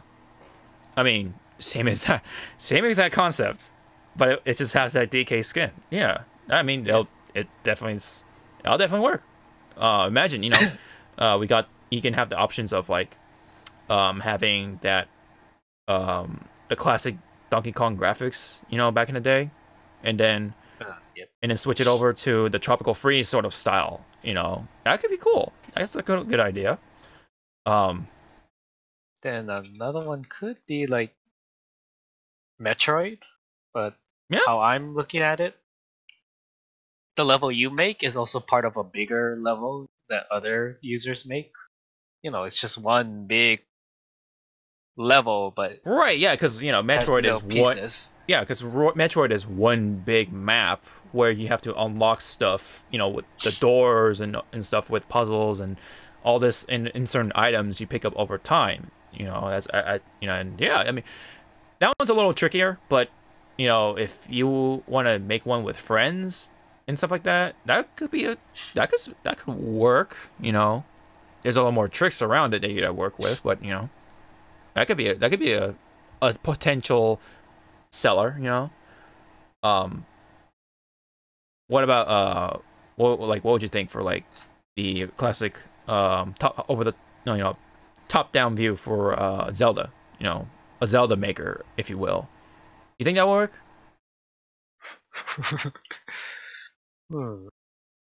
They do something like that, because then how are you? We're gonna have to also factor in the if they want to put it in the items like the RNG item generators all over the maps for the chests. Yeah. But they could just take that out and just make it build your own kind of like RPG Maker. Yeah. They could potentially take that route too. Same with Metroid, because I feel like Metroid and Zelda kind of fall into that same branch or whatever. Because it is, in essence, yeah, Zelda is kind of like one big map, you know, just like how Metroid is. And then, you know, of course, as you play the game more, you can unlock more and more stuff, or unlock more and more ways to get to that new place or that new part of the map and stuff. And essentially, you can make your own little Zelda game, and you know, like you said, it could be like an RPG Maker. sort of thing, which possibly could open more doors for other stuff. I don't know. But anyways, any ideas you want to throw in, Michi? Possibly or no? Nope. Maybe Yeah, F-Zero much from Maker. Maker. Maybe F-Zero Maker. I don't know. I mean, I'll just go back to the disappointment of Capcom almost making a Mega Man Maker, and then that got canceled. So, Oh, that's so whatever. right. That's the only other Maker I would have cared about. Yeah, Mm-hmm. I think it was like Mega Man Universe or some stuff, and they showed you play as like Ryu and other characters, and then just cancel. So, Mm-hmm. yeah. You know, what'd be really fun with is if they ever do go back to, you know, to a Mega Man Maker, make your own level, but you can also make your own boss. I think that'd be pretty cool. A little stretchy. It is stretching, but you know, like they'll give you like the preset, you know, moves, animations, stuff like that. It's something, you know, give you a sample or give you an idea of what it's like to actually design a level, but also a boss fight. You know what I mean? Kind of like a game developer simulator almost sort of feel. Yes, it is a little stretching, but you know, just throwing it out there. It could be a fun concept to do. I mean, I'm pretty sure someone with a PC could already do that, of course, no shit, but it's a fan game. No, I mean, of course. But to have that available for a mass market as a game like Super Mario Maker and stuff, it could potentially be one of the occult classics, if you will, when it comes to like the maker genre, you know. But anyways, before we go too deep into this little conversation, let's go on to another game. I'm trying to do it on top of my head, but probably not a good idea. So I'm gonna just pull up a what is an article that has all the highlights, I believe. So I did grab one from Polygon. Hold on just a second. There we go. I'm just gonna go from the bottom. That's how the order went. So yes, we got Super Mario Maker 2, and then we got Box Boy and Box Girl, but then we got Dragon Quest XI S, which is one of the many JRPGs that was mentioned in the direct. Didn't you have some things to say about Michi? Oh, you mean one that they're... From the looks of it, the orchestra soundtrack from what I'm just reading now because I didn't look at it till now still looks like the same shit because the person who makes their music's insane and has an ironclad contract. Mm-hmm. I mean, I don't know if the 16-bit will be much better, so that'll be funny. Mm-hmm. And two, you must not read that PC Gamer article, because I do now. I originally did it, but you reminded me. That update's not going to be available right now for PC. There's no deluxe update to pay for. People might have to pay for a new game for the definitive edition. Oh. Or whatever other versions. I'm like, that's weird. Why? I don't know. I'm just making a joke because that game popular enough to get another version for the Switch, so... Mm-hmm. Dragon Quest is very big in Japan. It is very popular in Japan. Apparently. And America, because they wouldn't announce this for, America. Well, yeah, now it's picking up in America too, because they were able to pull it off with 11. This game was like super big, like I know a lot of streamers like playing it. Mm-hmm.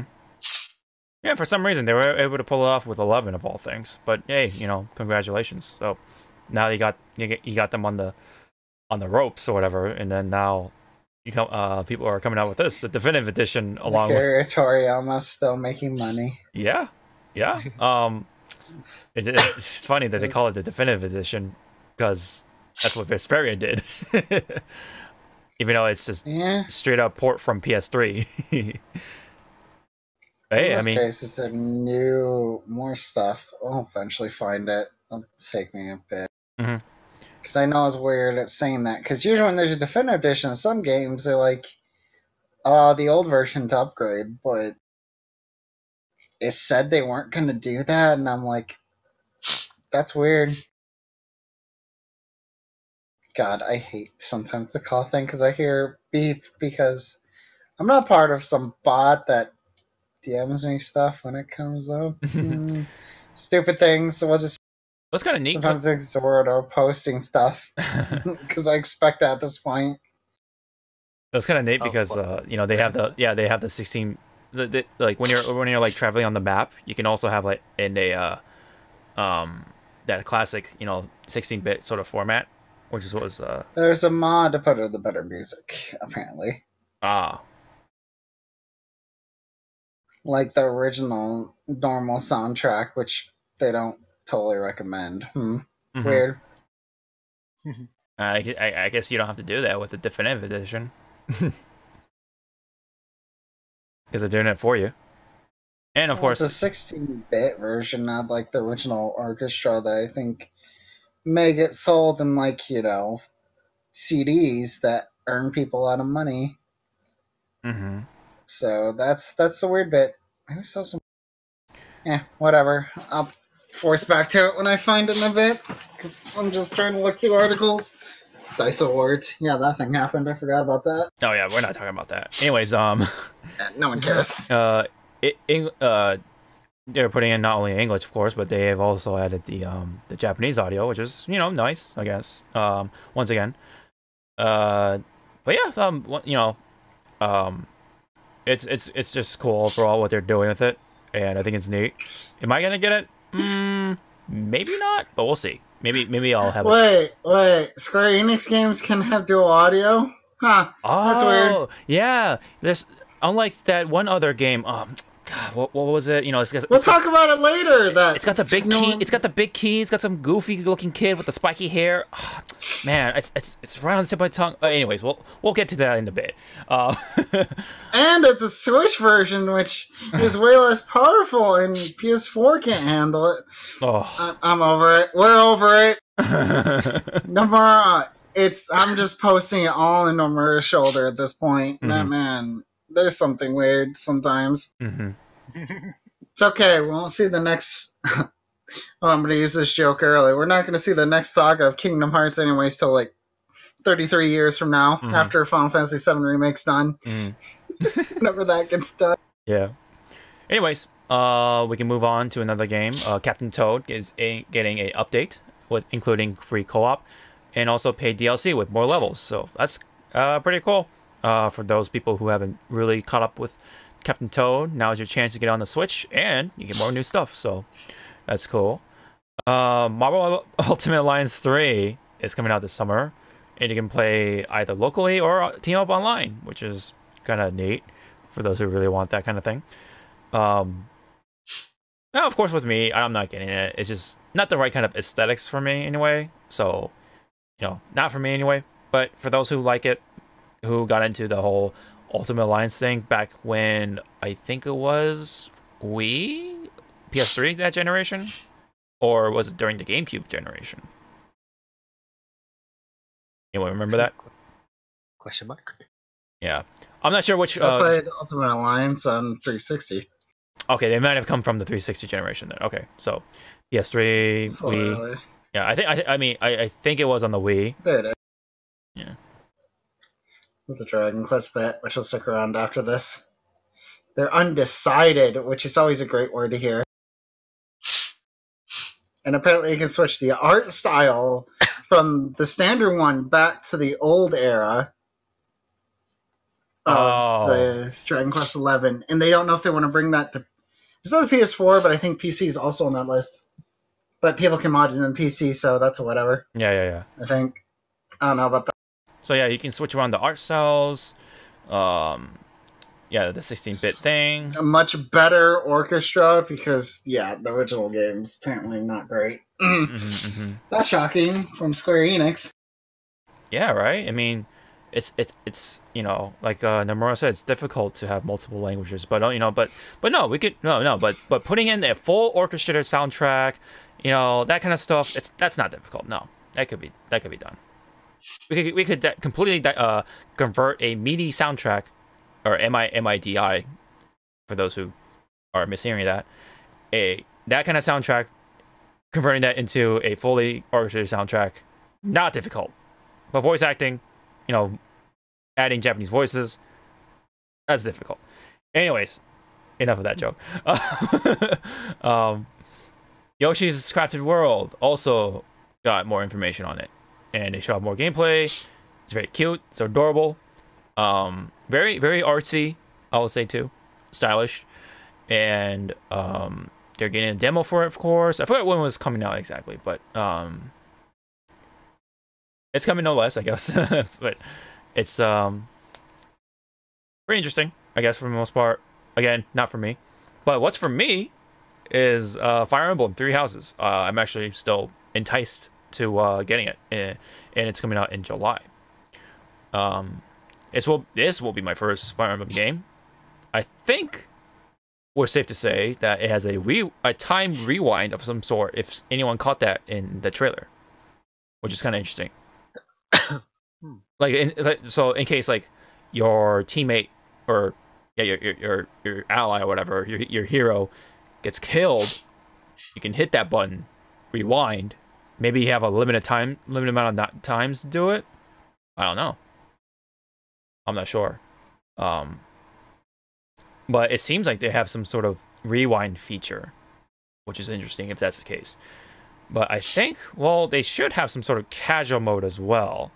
So for those who worry about that kind of stuff, like me, you know, not wanting allies to die permanently in the game, I think we're safe to. I think this is a safe bet to say that it will have it, because Fates had it.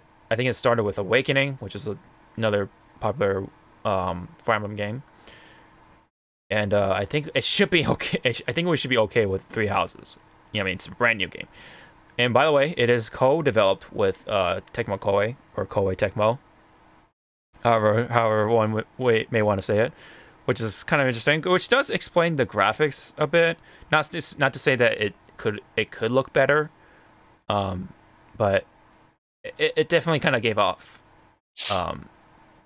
that, because they also made Fire Emblem Warriors, and it kind of gave off that similar look to it. But I think it seems like they are able to improve it a little bit at least. But I think we'll see with more time as it comes to July. So maybe it'll improve. But and then we got more RPGs like Oninaki, and also we got the cute, I guess, and adorable Disney Tsum Tsum. I don't know if anyone's looking forward to that game, but anyway, another Disney game. Deltarune. Oh, god damn it. Oh. Just suffered it, whatever, but yeah, that's the artist. I don't know what Etude no Prince is, but yeah. Oh, okay, interesting. And then, oh yes, this is another big highlight, for at least for me anyway, is Astral Chain from Platinum Games, as we were talking about earlier. I mean, when I first played that trailer, I like, it was kind of obvious. Yeah, this is probably a Platinum game, and yeah, lo and behold, it's a fucking Platinum game. Looks awesome. It looks pretty promising. I would consider picking up this action game. New IP featuring cops with some mech thing that's chained to you, and they can do combos. Stando. Yeah, yeah, it could be a stand. Yeah, it's a cybernetic digital stand. I don't know. But Okay, never mind then. It's a Digimon. it's We did it, boys. no, it's a Metabot, dude. That's what it is. Oh, you mean a Beyblade? Oh yeah. It's a Beyblade with legs and arms and a chain, I guess. Yeah, because Astral Chain.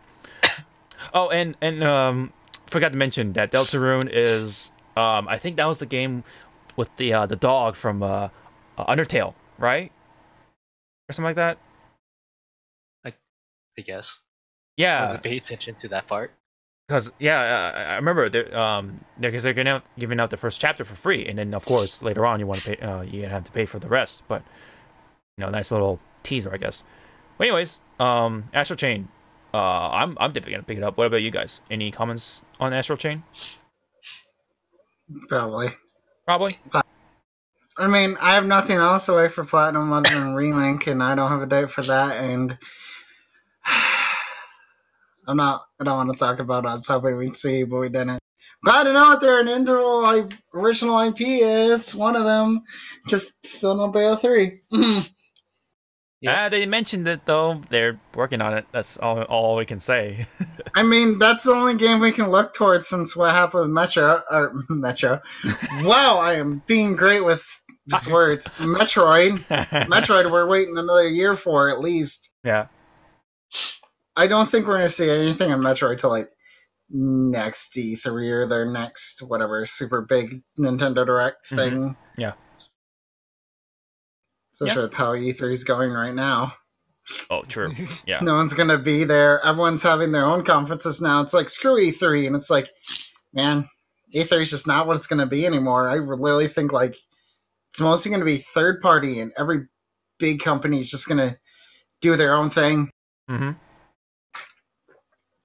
Yeah, it makes sense. Don't make it. You're not wrong. Yeah. And then you can make your own time, which is smart, though, I would say, because then they can make their own times and make it more convenient for, like, people to watch. Yeah. But you just hope it's before E3 so then people can try the game if you have a demo, but if you don't, then maybe everyone just has digital demos or some crap. Yeah. I mean, Daemon X Machina, which eventually we'll get to, had its demo immediately after they mentioned it again. Mm-hmm. Didn't you play that? Yeah, that one, like, not, it's a more towards not something for me, but I know people around us are gonna get Giant Mechs. Yeah, it has Giant Mechs. If you're into mechs, then sure, you can pick it up and stuff, and probably a fun time, but, I'm still more towards Astral Chain, though. Well, I'm looking forward to that. I mean, depends on release dates. I mean, definitely. Definitely, of course, yeah. End of August. Yeah. In June's starting to become now a very interesting month for me. If technically, I don't think Indivisible has a solid release date. I'm gonna have to double check that. I thought it did. I don't know. Amazon. Someone's trying to bullshit the game on Amazon. Apparently, I saw from one of the artists. I'm like, how are they selling a game that's not out? Mm-hmm. Yeah, that's weird. I laughed. Meanwhile, we are getting another JRPG on the Switch, which is Room Factory. In fact, we're getting 4 for the Switch, but also we're getting Room Factory 5 on the in the works. So that one's in development for now, but we're getting 4, and I think that's some sort of I think it's just a straight port or something like that, but. It's neat though. It's a very niche JRPG, and I'm glad that people are getting that game. That game that they're waiting for. Because I got the game I was waiting for, which is Tales of Vesperia when it comes to JRPGs, and now it's Room Factory's turn, I guess. So in fact, yeah, it's kind of weird. Room Factory 5 is being developed because I think the company that was developing it was gonna go under, but I forgot what happened. If only Endergamma was here, he would have cleared it up a lot better. But something happened, and now they are able to not only bring it to on the Switch when it comes to Room Factory 4, but now number 5 is being developed. That explains the look of some of the characters. Yeah, it's published by Marvelous, no wonder. Oh, Marvelous, yeah. Okay. But now, I heard about this game a long time when I ran to say it's Harvest Moon-like, but the combat is action role-playing game, and that's why I'm like, I don't think I'll play this, because I don't care for Harvest Moon. Mm-hmm. But the people, that have been sticking with it, now they're gonna have a new home console to play it on, which is Nintendo Switch, I guess. Nintendo DS, Nintendo DS, Wii, Nintendo DS, PS3 and Wii. I think that one's a spin-off. 4 was on the 3DS. Oh, a 3DS game coming to Switch. That's not angry at all, involving Persona Q at all. Yeah. Everything needs to be on the Switch, including handheld games. Yeah, Switch is your new handheld. Yeah, exactly. I even though, you know, Project X Zone is considered to be a very boring game, I would play it on the Switch. I want to see it on the big screen. You know, that's another game I want to see it. Nice. The active pixel art way better on that. I wouldn't care if it's still pixel. Yeah. There's some neat animations, and Kami had to say that one day people were like, why didn't you put Dante and Bayonetta in the second game? And it's like, I didn't think people would care, and a lot of people were like, no, we would love if those two worked together. Oh, but yeah. instead it was virtual. And then we got to see Cute. That game's just adorable with its references if you ever play it. Literally, they have the scene from Street Fighter 2, the movie, in kind of pixel form, and bit where they're beating up Bison. Almost. I'm like, that's adorable. And then Zero does Zero loops from MVC3. Oh, that's funny. And then, of course, there's Tails characters. Yes. I know that. I mean, originally it was Estelle and then Yuri, and then they did Flynn and Yuri because that one made more sense. Especially Definitive Edition now. Yeah. Yeah, that's one of the handheld games I would love to see being ported on the Switch, but maybe one day. But we know what's coming to the Switch. Another handheld that's actually coming to the Switch. Remade. That I'm happy about, but I don't know about the art style too. I'm kind of agree with the people. Yep. Legend of Zelda: Link's Awakening being remade on the Nintendo Switch. It had a great little opening animation to it, and then Where's that style? And then it switched over to a completely different style. Kind of chibi, kind of very plasticky, you know. I think it looks weird for the Switch because I think they want to do like. I'm gonna admit this, and it's weird to think about. Like Link to the Past was that right? The remake for the 3DS, whatever it was called. I think it was something like that. Updated the style a good chunk, but I don't know what happened with Link's Awakening. That one's I'm kind of. Man, that's the only Zelda game I beat. I'm kind of trouble getting through the other ones on my 3DS because 3DS is hard to play. So I'm excited that one of the games I actually love to play got this amazing remaster. Just it looks weird. Yeah. I don't know. Maybe they'll update it. Maybe they'll listen to the complaints. Kind of like how Harada kind of saw the complaints. They're like, oh, maybe we should bring in Jeffrey Dean Morgan. And then now with the developers for Zelda, they're probably like, oh, we should probably at least put some anime eyes on this on this model or something, just like the opening. Maybe that would help.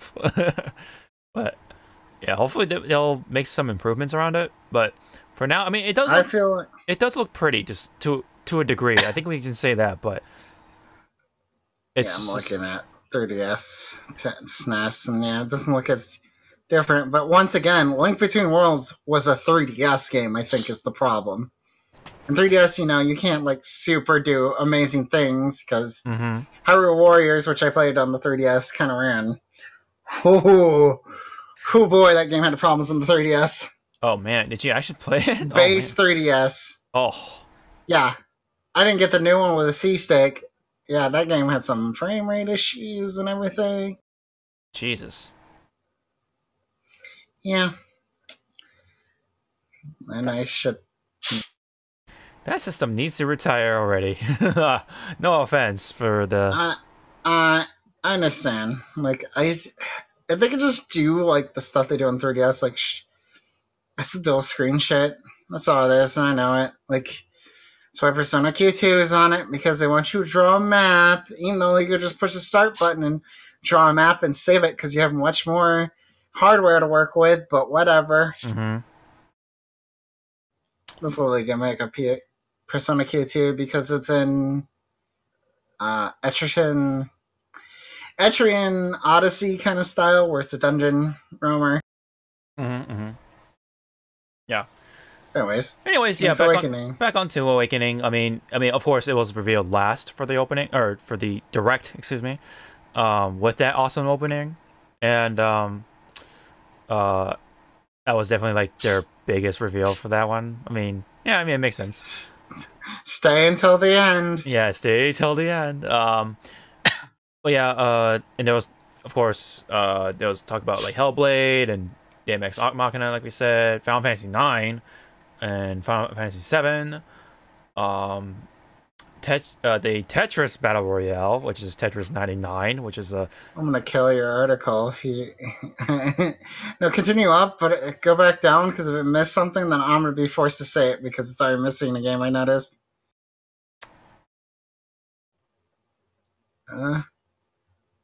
Wow! It did not... Okay, get through everything else, and I'll be the martyr. Okay. I mentioned... So we got Tetris 99 and also Dragon Quest Builders 2. More on that Dragon Quest stuff. Okay, so what were we gonna say? Where's Bloodstain mentioned on any of that? That finally got a release date. Oh. Your site sucks. Holy shit, that hurts me. Polygon, please. They didn't mention one of the two probably biggest funded games during that generation, which was this game, that game, and Indivisible, because they were within the same year. I know this because I backed them both. Yes, I backed up. I backed Indivisible. And also, it doesn't mention we don't care about Dead by Daylight coming to the Switch. Right. Wow, Polygon, you are really not doing great on whoever wrote that. Polygon staff. They don't even mention Smash's Ultimate Update. They don't. What? What is that? What's Smash? That's not the biggest game either. Yeah, 3.0 with the update. And also Joker coming out in April. Late April. Yes, April. Probably around the same date. And of course, probably the same date. They showed off. Oh, go ahead. Yeah. I was about to say, they also showed off the rest of their amiibos! Yay!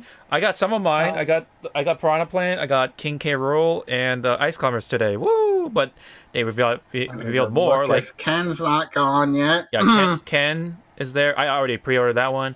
What was the other one that pre-ordered? Young Link and Daisy were the amazing yes immediate ones. I got those other two too. So currently unavailable. Uh-oh. Well, I got it for pre-order. Looking stores. My Incineroar amiibo. Huh? No? That's coming last. You know how they go. Yeah, they're doing the whole reveal order thing. Remember? Because that's how they did it. That's how they did it with the roster order, which is dumb. You don't need the whole thing, but there's at least an article. It's an overview from Nintendo.com. Weird. To say the date. I forgot to say the date on here. Son of a... lady. Anyway. Bloodstained. Iga's basically, hey, I don't have Castlevania, and since Castlevania hasn't been touched forever, I'm gonna have a crowdfunded version of Castlevania. And... where the fuck is it? It said June. Just a summer. Maybe I'm wrong. Summer's good enough. That's about June-ish. Yeah. So a long time ago, when Indivisible started a thing, Koji Iga, Mr. makes a Castlevania and best Castlevania. It's like, I want to make an anime Castlevania. Thing got funded. Didn't have a release date until this Nintendo Direct, even though it's coming out on 4 platforms. And Polygon forgot to mention it.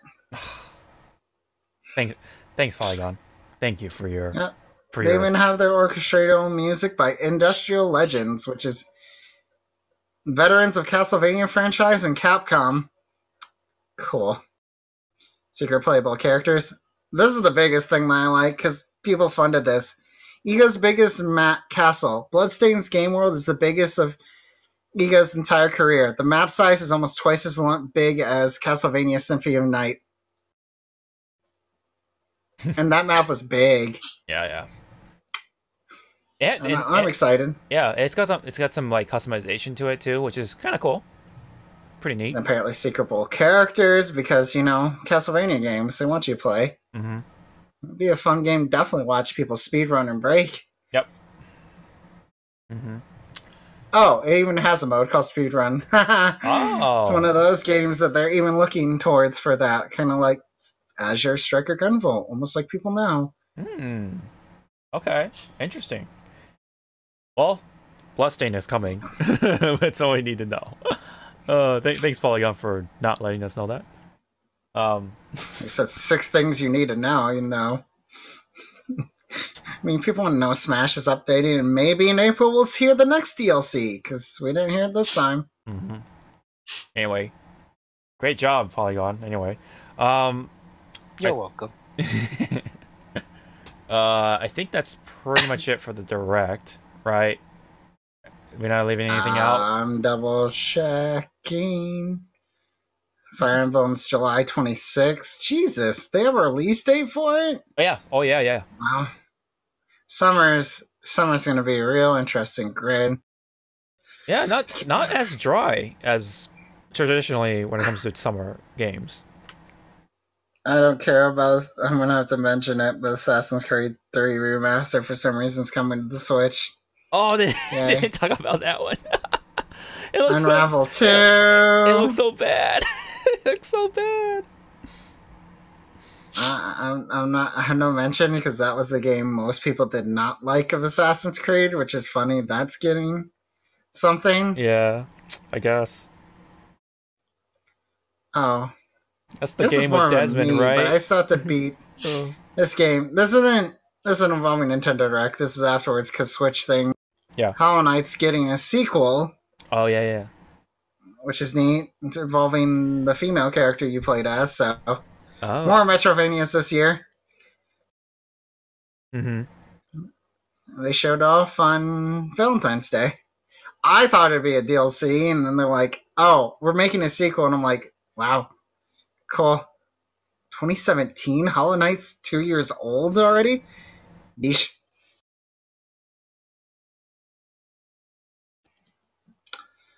Nope, I think I'm done with random the Switch and Polygon being not having an article that includes everything instead of important stuff. Well, yeah. Anyway, that is pretty much it. Did you want to comment anything on from the Direct, Zawarudo? Just give me a fast screenshot or whatever, so I can just shut up and cry. Of what? Bayonetta 3. Oh, okay, gotcha. I mean, I'm happy that they're saying still in development, but please don't be like Kingdom Hearts 3 or FF7 remake. I don't think it's gonna be that bad. I know, but still. I just think Platinum's just getting a few things each and each. Like, I mean, they were working on. I bet you there's going to be more focus towards Bayo if any of that team that was working on Relink is now done. Yeah, hopefully. Because we don't know. I'll just straight up know this. We don't know how most of those companies work and how the divisions are broken up. Like, I just learned that, or I keep forgetting that ArcSys alone has like 2 divisions that work on different types of fighting games. Mm-hmm. So, yeah.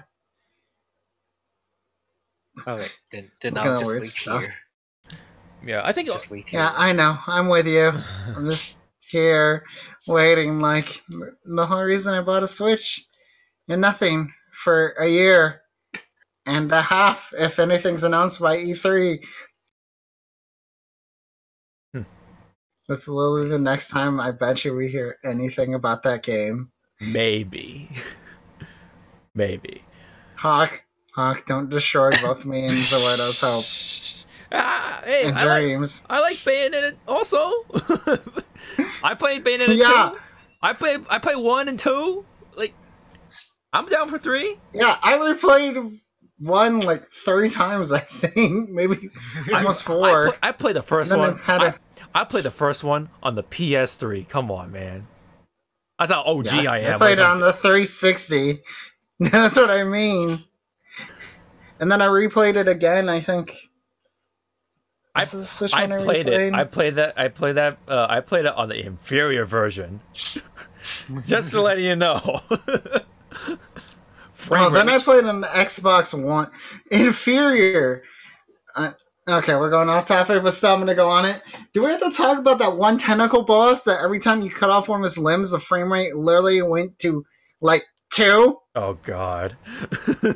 Like, don't tell me Inferior 360 could barely deal with that. It's like, here's the frame rate dropping to nothing. This is fine. Gonna wait 3 years for this cutscene of cutting off an arm to be over. Fucking the PS3 version was the one with was known for the frame rate issues. And pretty much said, "Hey, you're pressing the start button. Well, here, just sit down, just wait." Oh man, those are good times. And he did. Whoops. Good times. I'm sad. Good times. Anyways, I think overall the direct itself was pretty good. I mean, you can't expect too much from it, right? You know, they gotta spread it out, and you gotta be fair with it. They're not gonna fucking do all these big games like all at once because they need time. I mean, they get. Can I trade anything about Bayonetta 3 for Fire Emblem Fire Emblem at any point for a much bigger thing? Yeah. You want to talk about big things? How about you just take Fire Emblem out, because I haven't cared about the series since, honestly, to be fair, Awakening. Ryoma was cool and all, and he's voiced by a cool voice actor, but you had to buy 2 versions of the game to do the entire thing, and let's not get into 3 houses, which is probably going to have... Has it been confirmed there's 3 versions of that game?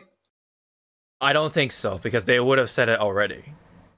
Okay. Because that was the worry, especially when this name was called 3 Houses. No, you just pick a faction and that's it. That's the thing. That's the gimmick of it. Yeah, I mean, you're pretty much going to Hogwarts. It's to Hogwarts, yeah, exactly. Now the question is, of course, do I have to do it two more times?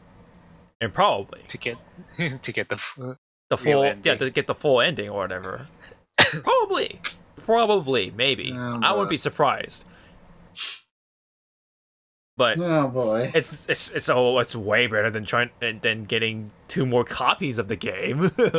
Let's just say that much. I mean, that's still a lot of playtime, because it depends on what playtime is. 1, 2. If you start with level 1 characters again, that's a thing that could easily happen. Yes, that's unfun sometimes. Yes.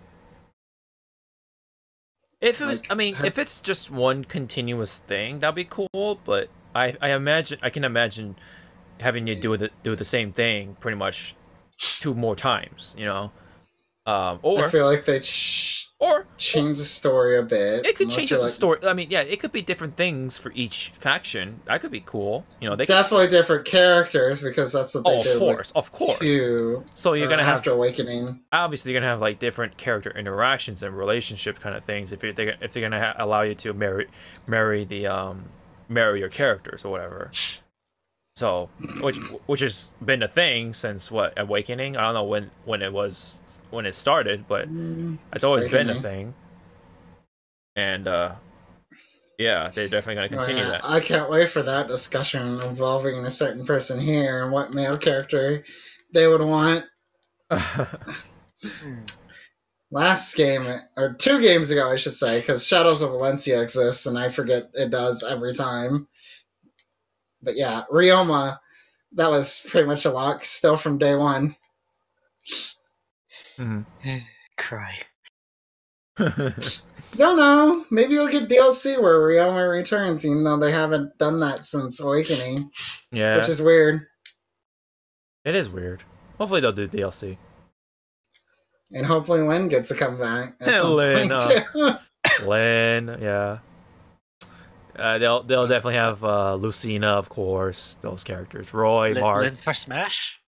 Yeah, yeah. Just have a Smash pack. Come on. Why not? I mean, usually they name the packs after like the game, some clever BS. Yeah, Awakening DLC, Blazing Soul. I don't know, whatever. But anyways, I think we should wrap it up with our overall thoughts on the direct itself. Like again, I was gonna say like it was a decent direct, but when it comes to being a niche JRPG fan, probably great because there's a lot of JRPGs that was mentioned in this one. Room Factory, Dragon Quest Builders, of course. I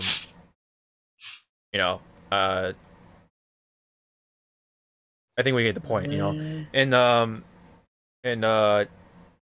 of course we got some big ones, talked about like Fire Emblem, and then of course right at the end we got Link's Awakening remake and stuff. So Mario Maker right in the beginning, yeah. So it's definitely, it was definitely overall like a pretty decent direct, at least to say the least. What did I trigger this time? You know what's funny, Zawarudo? I was thinking about joining his faction first because he looks cool. Oh boy, Claude looks cool. So well, just saying. I can't take the Cloud joke seriously anymore because of Max. Claude. I'm gonna call him Claude from now on. Claude. Cloud. Claude. I mean, I don't know, because if we are doing it as Hogwarts, he's Hufflepuff. Yay! Oh god. Anyways, did you guys want to add your comments about the actual directs themselves overall? Astral Chain looks cool. Platinum. I'm happy I get to play some decent action game that's not... You know what? I'm not going to be nice about that one, because I'm going to say that's not Kingdom Hearts. Like, Kingdom Hearts action involved certain buttons many times and abusing invincibility frames I started noticing as I got further in that game. But I'll talk about that much, much later and shorter. Or never. Or never. Oh, no, I'm going to talk a little bit without spoilers. No. Well, I'll lead you guys into it. But anyways, any more? So we're not going to say shit. Yeah. And I'm actually most excited for Bloodstained and Link's Awakening. If hopefully it looks a little better. They just need to go a little more cel shaded, I think. It looks I don't know. Plasticky. Can't fix it. Yeah. Plasticky. Could be a little more cel shaded. I mean, it's not bad. It's not a bad style, but I think for what Zelda was originally, I think it should go with a little bit of a different style to it. But I don't know. That's just me. No, you're right. But yeah, Bloodstained. I'm just excited that thing has a release date finally. Yeah. That was the last game I was looking for. Even if it is just summer 2019, like Indivisible is just still 2019. Both games, those are games I was waiting for as I funded them. And both of them at least come out at some point this year, so I'm happy.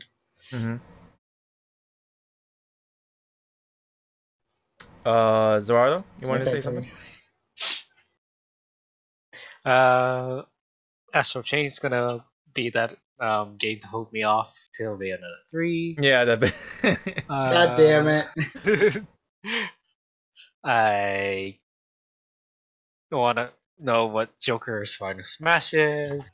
Gotta wait. Oh my god. I think we're going to direct that shows them off a little more before then. I don't feel like they're going to be like, hey, here's this 8 frames of Joker. And that's all you get. Yeah. He fell from the sky. Okay, thanks. I feel like it'd be much smart to show the character in motion in game and then be like, next DLC. Yeah. Next DLC, Fire Emblem. Huh. Please don't make me punch something. I really don't want to punch something. It's gonna be a Dragon Quest. 3 houses character watch. It's gonna be Claude. It's gonna be Claude. Claude versus If he Cloud. uses a sword, Cloud versus Cloud. Let's go. Let's go. Get me out of this universe. I need a new one where Fire Emblem did not, like, every Fire Emblem character didn't get in the game after Corrin. I'm still fine with Corrin. I didn't mind Corrin. It's just... glad Chrom got in the game. That's all. Yeah. I mean, remember, he did say he'll have his chance another time. Yeah. When Lucina was revealed. Yeah. Yeah. And he showed up in Robin's fucking Final Smashes, so they had the groundwork. Mm-hmm. But speaking of, has anyone tried that? Like, if you're on a team with Robin and Chrom, does Chrom disappear when Robin does the final smash?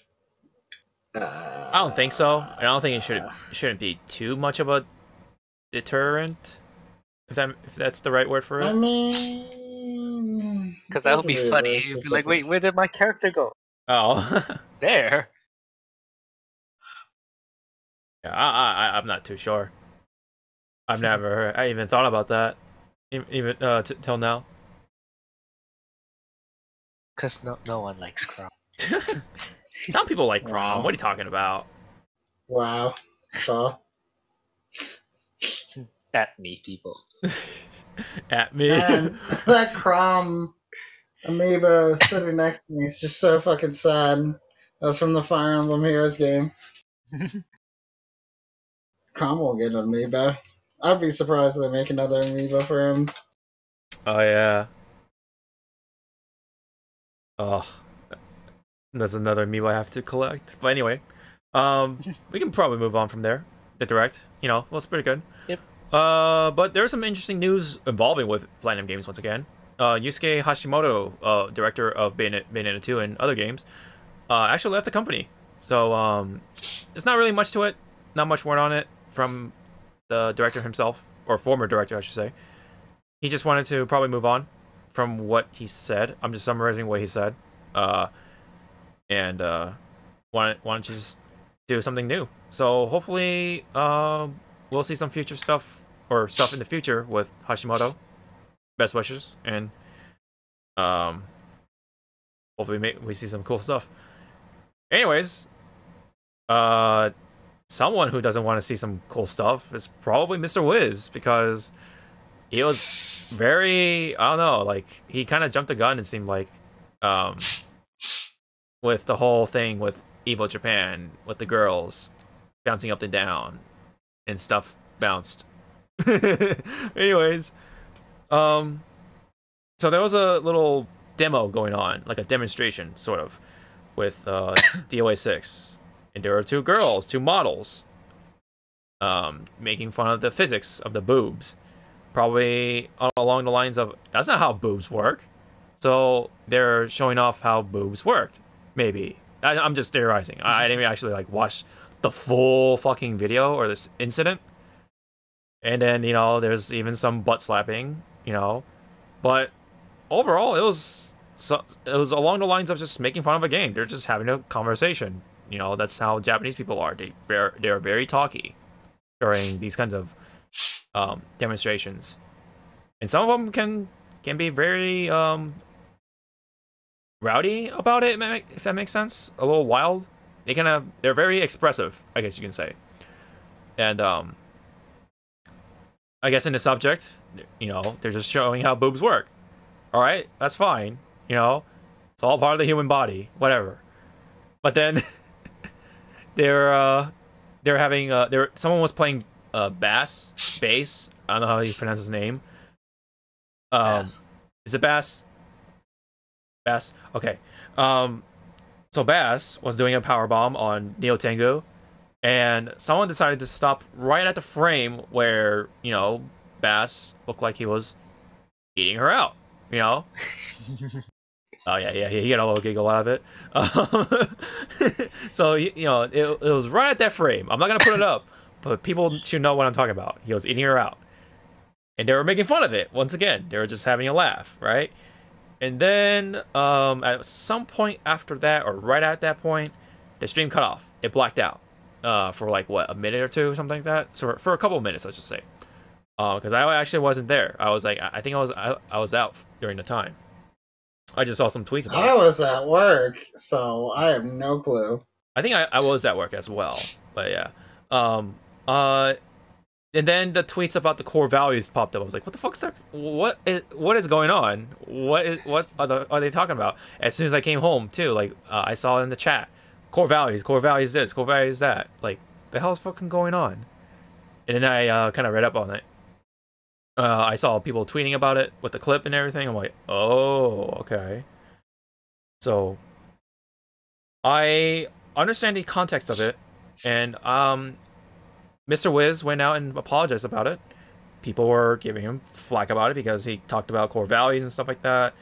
You know, it's just it sounded like he seemed like he has no idea what kind of audience he's kind of dealing with, because I don't know, it's a little confusing, but overall, you know, after all the backlash that he got, he deleted the fucking tweet. Mr. Wiz, you can get it. He gets himself into some very peculiar situations at times, and this is no exception. But anyways, I think overall, it created even more backlash because they were supposed to reveal something at during that demonstration, which was what was her name? Mai from SNK, you know, the fighting games and stuff like that, King of Fighters, and another character from SNK, but we didn't get to see that because the stream blacked out because of that. Because you know, either Joey or Mr. Wiz or Twitch, you know, had a hand to you know, to cut off the stream for a couple minutes or something like that. I'm not too sure. But yeah, I don't know. I think it was taken a little too far. I think they should have just let it play out. I mean, sure, you know, maybe it's a little risque, but it's a conversation. They're having fun with it. You know, they're just talking about the game. Yeah, I mean, it involves with some risque things, sure, but doesn't mean you should just cut the stream off and then completely, like, you know, stop them from their something that they were supposed to do, like revealing a character or two, and now we don't get the character reveal, and people are angry about it, and that's why people are kind of making the joke of these core values, because he says something along the lines of, "This is not our core values," even though it's fucking Dead or Alive. Like, what the fuck did you expect? You know, it's Dead or Alive. You should have known from fucking 5 past games. It's all about the boobs and the ass. Like, there's no denying that. And now all of a sudden he comes out and says, "Oh, this is, you know, this is wrong. This is wrong. This is bad. This is not us. This is not how we do things." Pretty much. And yet you're letting you let Dead or Alive at Evo in the past. You know, whether it's a main game or a side game, I don't know, but you should. Either way, it doesn't matter. You should have known what DOA is all about. I mean, I would understand if he was doing that if it was was it ESPN running the show? Yeah, of course. With the whole Chun-Li stuff, they had to change her costume. The girls in Street Fighter, yeah, they had to just change their. Okay, then they'll be like, "Oh, I understand now," but this is evil Japan. I think ESPN had anything. Yeah. Yeah, the only streaming platform was Twitch, I believe. Yeah. So that's pretty much it. Unless they use Pico. Pico? Nico? Yeah, Nico. Yeah. Pico. I had the last two, so correct. Yeah. The other, yeah. I get you. But I don't think people use that site anymore. No, I think they do, but I think maybe Twitch is picking up more in Japan or something like that. I don't know. I'm not too sure. I don't want to. Yeah. I'm not gonna pretend that I know Nico because I don't use that site. So, same. But anyway, Did you want to say more about it? I think he just got scared that all the little boys came out super quick on chat. Oh yeah, no, that's definitely what happened. It's just, But as you said again, this is dead DOA. You know what you're broadcasting. mm-hmm. So either, ride a wave or just drown.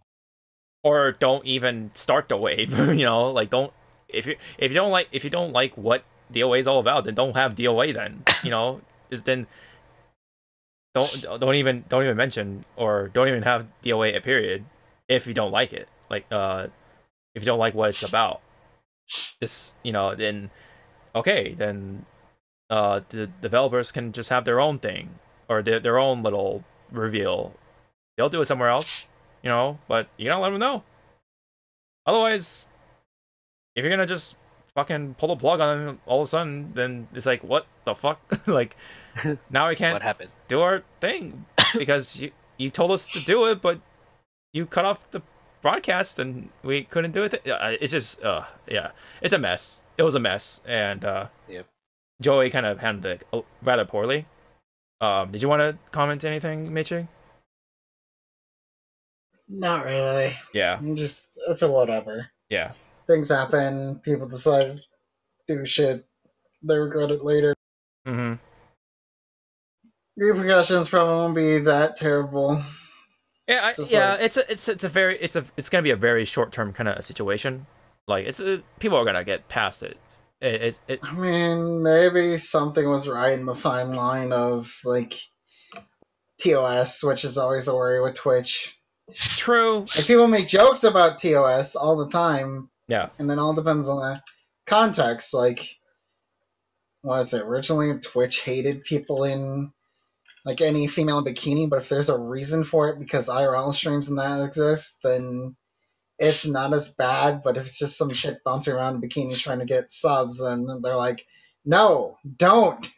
Yeah, I In understand. that case, Yeah, go ahead. Sorry. Sorry. It's hard to tell the line. Yeah. That's all I was gonna say. Okay. I was about to say, like, I understand, like, this is all in Japanese, of course, so it was kind of hard for for the audience, at least for the viewers, to understand what was exactly going on. All they see was two girls bouncing up and down, and then one of them slapped the other one's ass or whatever. But yeah, it's just, I think yeah. I mean, I'm not to say that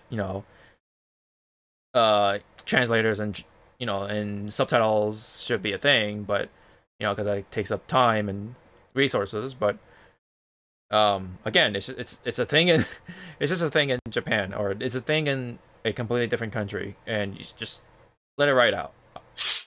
As much as it can be hard to do, but yeah, it's just something you gotta do. It's something if it's something out of your hand and you try to do something, it could make things worse.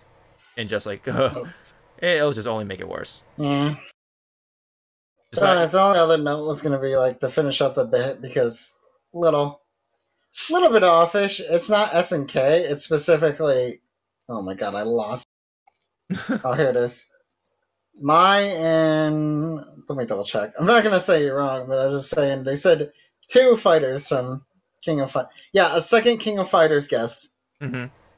Not purely SNK. But still, that was cut off and yada yada, and they brought back Mai, which is cool because maybe that shows how popular she was in the last game. Yeah.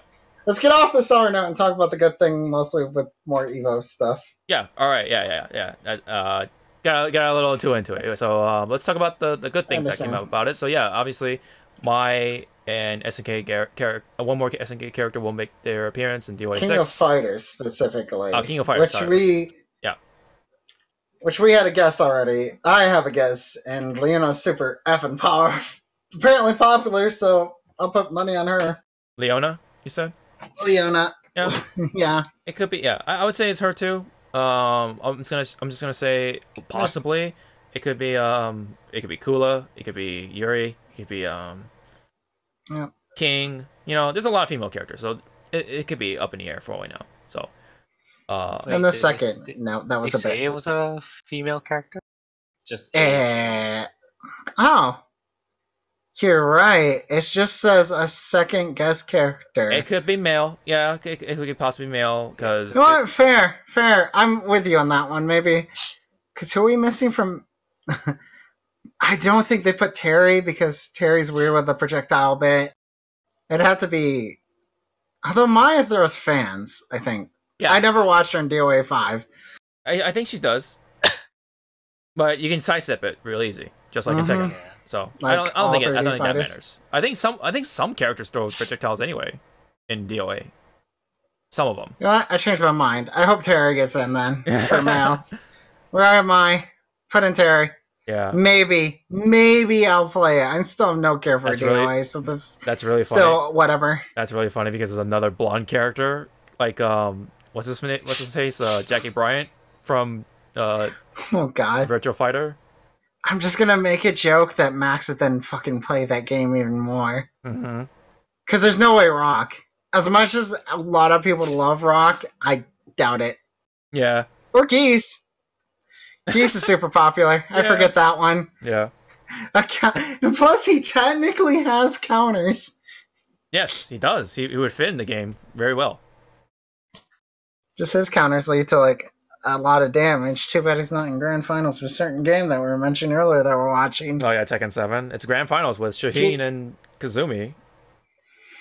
Gigas would be happy.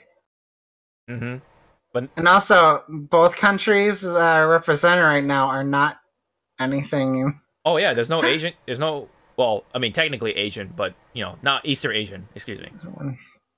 Not let's just say not Korea or Pakistan. Japanese. Yeah, I'm not gonna be too much against it, but that's just funny. Yeah. So everybody was probably pulling for them. Well, anyways, let's power through. Quick. The only other notes Yeah. I was gonna say about DOA before we get done with it. Oh, go with it. Another demo is coming for 3 days, February 26th to the 24th, JST, which is annoying because that's a hard conversion because they don't say what time, with tutorial, training, command training, combo challenge, and an introduction to story mode, and all 24 characters will be available. Ah. I mean, but you need gold and plus, unfortunately.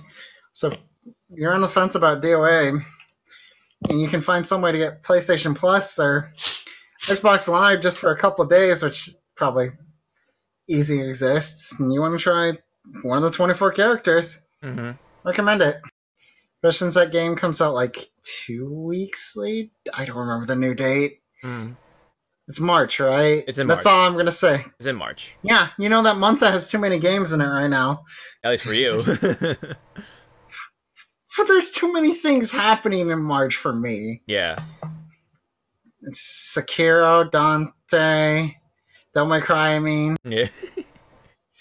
I said Dante. I've been talking too much about Dante. Arden, the Persona thing's doing in that month. Hawk, you're forgetting Grand Blue Fantasy Fighting's supposed to mention something that month. Yes. I did forget too that. Much. Yeah, I didn't. I'm like, oh no, we're having too much stuff in this month. Stop it.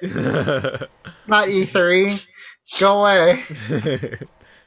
And then the last bit is, like every other company, DOA is having its own specific world championship. Team Ninja revealed the first information on the championship. Qualifiers will be held in North America, Europe, and Asia. Top players will compete in grand finals in Japan. Japan. Qualifiers and grand finals total prize money will be equivalent to 10 million yen. Which is how much in US?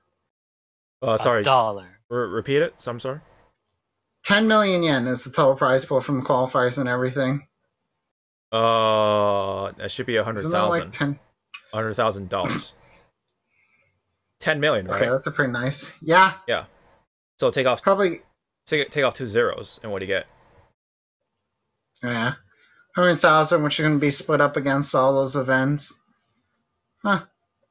The probably final one would be like $1 million, I bet. Or 500,000 if you're ending at, EVO Japan. Yeah. Who knows? But that's it for DOA. All right. Oh, yeah, and they mentioned their season pass available on March 1st, and there's 62 costumes already announced. Jesus. Oh, I didn't read this part. All Season 1 content will be available between March and June 2019. Oh. And the fighters will be included. So, between March and June, the second fighter should be announced, if I'm just reading this right. Ah. Interesting. Okay. Additional character costumes for the two SNK fighters. Yeah, of course. Right. Can't wait to see how many costumes they have in that game. Mm-hmm. All right. If that's it for DOA 6, then we can move on to another sixth game, which is Soul Calibur 6. I don't want to talk about it as we watch the finals in the morning. Yeah. We saw that finals and then fucking that reveal thing with Nightmare at first and then Raphael. And then it gave... I sighed. Yeah, he let off a big ass sigh because it was Amy that joins Soul Calibur 6 finally. 0 days since a leak. 0 days since a leak. Actually, no, we are 1 day since a leak now because, the leak for BB Tag was wrong. Ah. More on BB Tag later, but yeah. Amy, yay! I don't care. Yeah, another fencer. She got some different moves, even from before. So her redesign, yep. I do kind of like it. She does kind of look like the pristine doll, and yet I love how I listened to the English trailer, and at the end of her, what is it? Her critical art, that's what it's called. She says, "I will no longer be a doll" when she kills someone. I'm like, huh. Adorable. So she doesn't want to be that piece, and she actually gets her own story chronicle, unlike 2B. Ah. I'm not mad, because that's why they showed her fighting. If you haven't watched the trailer, it shows her fighting as well. That fun character that exists, and whose armor you never want stripped off ever. Ever. Well, anyways, just to add a little note, if that character already is revealed in the story somewhere, and they have some sort of different costume on, then chances are that character is going to be in the game. Because why would you... If there's a redesign. If there's a redesign. Yeah, if there's a redesign. So because why would you go through the trouble of redesigning them if they're not going to be in the game at all? Or, or in the roster, excuse me. So yeah, so that applies to Cassandra. So people who are fans of Cassandra are going to most likely going to see their character back in there. Probably announced somewhere soon-ish, let's just say. Because, according to the leak, Amy was in there, but also Cassandra was in there. So yeah. And all the other characters that were mentioned already were leaked, I think? Or, yeah. Or, the characters in the leak are already mentioned now. Or already in the game, like 2B, I think. But, anyways, I think we have a good chance to see Cassandra. Yep, her design's definitely something interesting. Yeah, she had some blue little cape on, or whatever, and then a yellow top. So Cassandra, Soul Calibur 5 would be the... Wait. She wasn't in Soul Calibur... Never mind. Nope, she was not in Soul Calibur 5. She was in Soul Calibur 4. 3. And 2, of course. That's where she came from, I think. We had Angel, or whatever the hell that stupid character was. Oh my god. No, I'm just talking about the picture I have to use, because this is... This is what? Yeah, cut myself off because I'm dumb sometimes, but now I was looking up because... this is her art. Wow. God, I forgot what some costumes some characters had. Yeah. It's horrendously different. Morse covered, that's for damn sure. Well, for now, we only see her upper body or chest up. We haven't seen the bottom. So probably the bottom could probably be the same thing again. No pants. Anyway, Amy is in the game now, so all the Gothic fans are probably happy. But anyways, more fighting games getting new stuff. Baby Tag with yay! Fucking, After 6 effing months again, and now we're gonna wait another 6 months. Ish. The 7th fate has been revealed, or not? Sorry, has been put on there. Other ordering. Let's first start with the characters, and then we'll just say our disappointment as I double check what day EVO 2019 is. It's in August 2? Oh no, that's a long time to wait. Yeah. So I'm just going off the symbol, and it looks like EVO's symbol, and yeah. But anyways, before we get to that, let's get to the characters that were revealed before, I think. So Naoto Kurogane is in there. Teddy / Kuma is in there. And sure, isn't it sure? Nah, I'm not gonna make that joke. Oh god. It's gonna fuck with you. And also Seth from Uniest is in there now. I mean, technically say Unel. I just say Unest because that's the newest game. That's where people are gonna remember. Yeah. Anyway, so those 3 are gonna be in there soonish, I think. Did they announce the date? I forget. They said that all of them would be in spring, along with the spring new 2019 character from the newest Fate. Yep. Yes, and it all makes sense because it was pink, so it was Arcana Hearts. Oh my god. The main girl, Heart, is her name. Mm-hmm. Although I got to see a fun joke about Twitter involving if you have Ruby and Heart in that game, does that mean Ruby Heart from vs. Capcom will be in? Oh my god! I'm like, no, but that's funny. That's that's just silly. Team Ruby Heart. That's gonna be a thing just for a meme for a tournament. Yes, the Marvel fans will love that. But yeah, you know, Arcana. That's what can you expect. It was pink. Should have known. It's not Senran Kagura. Maybe the next one will be Senran Kagura. I don't know. We don't know if that leak was just to fuck with people or.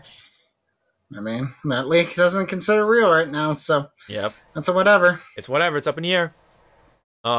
It's light blue this time. It's like a shiny, very shiny light blue. So what? So what does that say? I mean, a lot of people want to say Fate. I like to say Fate, Grand Order, original Fate, or just Fate. I don't know if it'd be like great Grand Order. I mean, it could just represent Saber. It could just be Fate in general, the Fate series. And then it's just effing Saber because Saber's clearly light blue. Atoria Pendragon to be more specific. Yeah. If they do what they're, she'll definitely have an alter color. Oh my god. Come on, it's gonna be like Arcana. No, well, you didn't play. Wait. No, I never played Arcana. Arcana, whatever. Not Arcana. I was thinking the other game that me and underplayed that's stupid and has Saber in it. Nitro? Is it Nitro? Nitro Blasters, yeah. I mean, all her colors were references. She had an altar. She had a Nero color. She had like 8 references. Yeah. Well, anyway. That could be a possibility. I also said Grand Blue Fantasy just cause that'd be funny. And then but to be a little more serious, I said Chaos Code could be one. Any guesses from you guys that you want to share? Sorry, I'm distracted. I'm double checking things. Yeah. Drawing a blank. I mean, we already discussed this. That's the thing. Any other guesses that have been said? Could be any of those. There's small chance they're going like published because Arcana Heart was published by them, so they had the base sprites and then they just, as someone showed us, they touched them up. Yeah. Which is good. I mean, they did some work. Not trying to be mean, but still, it's like. That's why I had the guess of like Chaos Code and all these other games because, and we're hoping it's not something because right now Ultimax, a lot of people are getting more disappointed about that might not happen. You know, there's some cool characters they could add. I really feel like they're not gonna go with the Ultimax route, but I don't know. Cause oh my god, I would have loved if that she actually wants Show in the game. oh yeah, Show's yeah. a fun character. Mhm. Dual swords, gets to run at people like a maniac. He has a counter. Mm-hmm. And then a few of the Persona 3 characters. Yeah, it could be. I mean, for all we know, it could be completely like something completely different. You know, it could be from an anime, just straight up. You know, maybe. Goblet Slayer. That's no. Plus, here's my problem, because there was a thing that someone showed us, like, he wanted to do 9 things, like 9 crystals, which eventually, or diamonds that eventually make a giant diamond. But here's the problem: there's not enough characters to fill the entire gap. Unless they start doing 2, because Persona's going to be done in like 2 more. There's only Elizabeth and who did I say? Who am I missing from Persona 4? Jesus. Or 3. There's only like 2 characters left from Marina. Mm-hmm. And then Blaze Blue, there's a shitload of characters. Right. like, alone. And then, same thing with Unis, there's still a decent chunk. There's still Spider Boy, there's Boy with a Book. No offense, I haven't played you now. I don't remember them. I seen their name once and I've forgotten them, but they're cool. Yeah. Oh, Shadow Labrys, which would piss people off. Right. That was a discussion. Yes. Because it's just Labrys, except she summons a giant persona. Mm-hmm. Shadow, technically. Yeah. Yep. And then that's it. That's it from that series. Elizabeth and Matt. Yeah.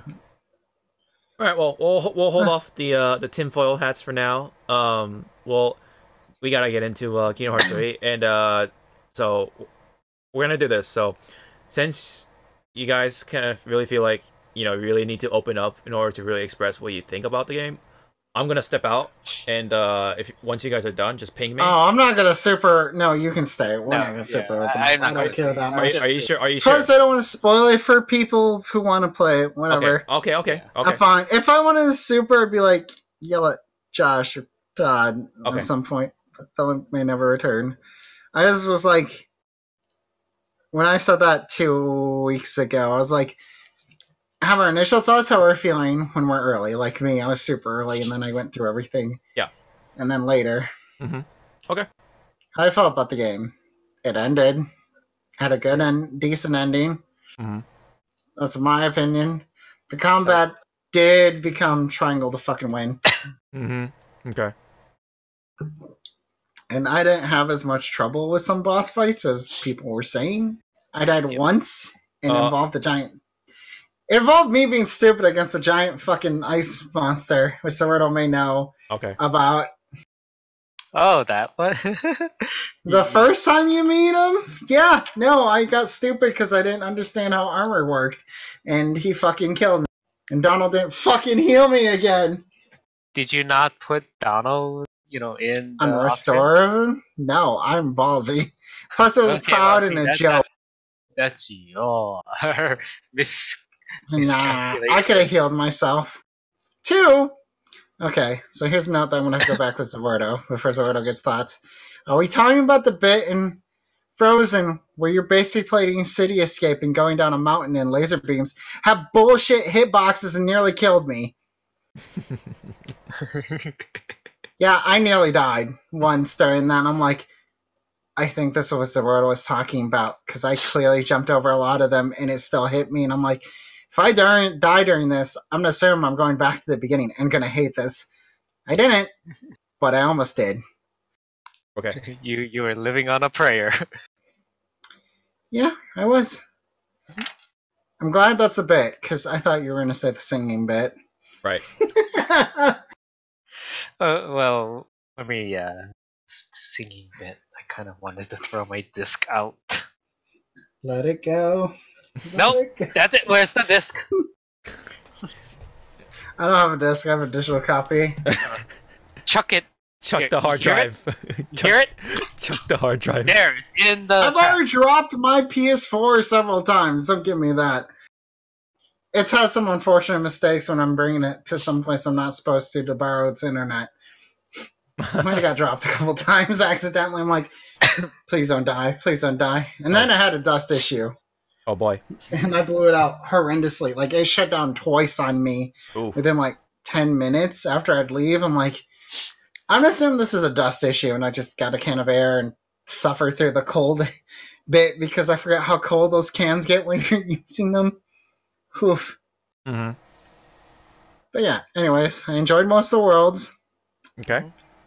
And my prediction, without being too spoileristic, prediction, certain company that makes the game, a lot of those bits didn't show up, and I feel like the next saga is going to involve more of those worlds. Okay. Although people say it still has to be Disney based, so we'll see. Like, yeah, I'll say a little bit after the podcast. I just put it like this. The other half that... Actually, I'll put it like this. Max mentioned he only played Kingdom Hearts for another reason. That doesn't show up at all. At all. Oh. Yep. There's no shown of the other half of... Yeah. Okay. It's weird. Mm-hmm. No, actually, no, we do. In one of the worlds. It's there. It's a cut... It's waving at you.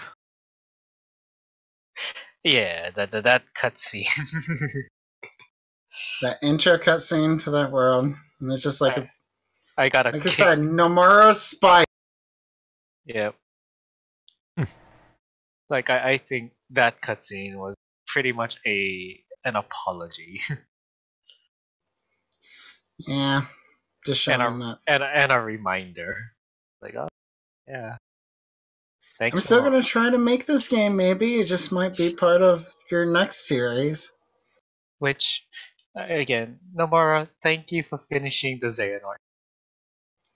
Finishing the first saga. Just don't touch the other sagas. Okay. So, now that you've both finished the game, does the wait? Did the wait pay off? I had fun. Okay. I'll say that much. Okay. The game, I'm with Zawarudo. It could have been longer. If they could have added more stuff. More worlds. More worlds, more references to the other franchise. I don't know why. Anything involving the other company involved with this is just pretty much not there. Less cutscenes. Oh my god. Don't get me started on the last world and how many... Oh no, it's right before you go to the last world. No, before that, you have to sit through like 10 minutes of cutscenes of people being themselves and emo, and I'm like, oh my god, kill me now. I mean, sometimes when the cutscenes were kind of like drawn down, I played Metal Gear Solid 4 again. And then I will say, it wrapped up, and then pretty much found out, it wrapped up some loose ends, and then there's just a bunch that didn't wrap up at all that I'm curious about. To be vague, with Zawarudo will get a certain wild card wasn't even fucking played. Nope. Nope. That's that. Nah. There's a legit reference, and it's like, oh, don't worry about this until probably the next series. And I'm like, I fucking hate you so much right now. It's like it's dangling in your face. It's like, we know you want this, but yesterday I realized, like, yeah, two other loose ends just like show up, do one thing, and then just disappeared. And I'm like, what the fuck? It's like Spider-Man for Family Guy. Everyone gets one. Okay, bye. No, that was legitimately his cutscene now that I think about it. It's like, here's this, gone. It's like, they don't show up anywhere. What? Where did you guys go? I'm a little more confused now. Mm-hmm. And I even watched videos explaining the epilogue ending and the secret ending. Mm-hmm. Yeah, well, epilogue was easier to explain, Zawarudo, although that bit in the middle kind of... I don't know how to feel about that bit. Let's who see. who was. I was like, at first I thought it was the other Someone. Hood. Red Hood? Yeah. Yeah, that Hood. But Not the see, weird I one in the knew I movie. knew that thing ish because I played a bit of the mobile game that was the web game. Hmm. So I Oh, kind did of the mobile so, game actually explain him doing? Well, then there's secret reports that kind of explain yeah, things the I had to secret watch. reports to I didn't look for them. I'm like, I'm gonna watch a YouTube video because I'm not gonna have patience for this. It's just doing the simple thing. yeah, and then surprised that there's only one secret boss, Yeah. whereas like the first Kingdom Hearts had two, Final Mix three, Gate 2 four, had a four secret. couple. Yeah. 3. And one of them was technically a spoiler hint towards Kingdom Hearts 2's villain, Mm-hmm. Yeah. which I Mm-hmm. keep forgetting. Mm-hmm. Then Birth by Sleep has like 4 or 5. Yep. Okay. Dream Dot Citizens technically has 1 though. And I it's don't a know that. weird boss. And I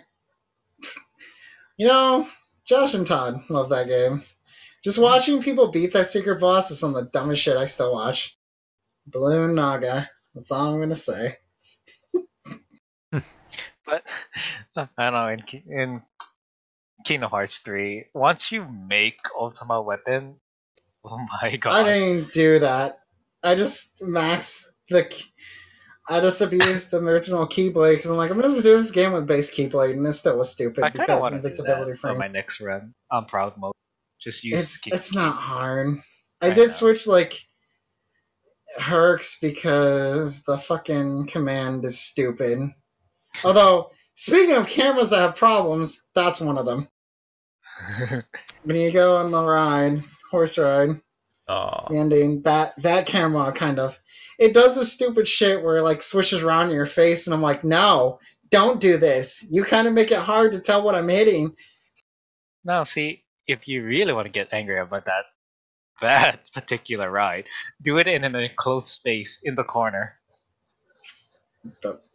I did, and it wasn't fun.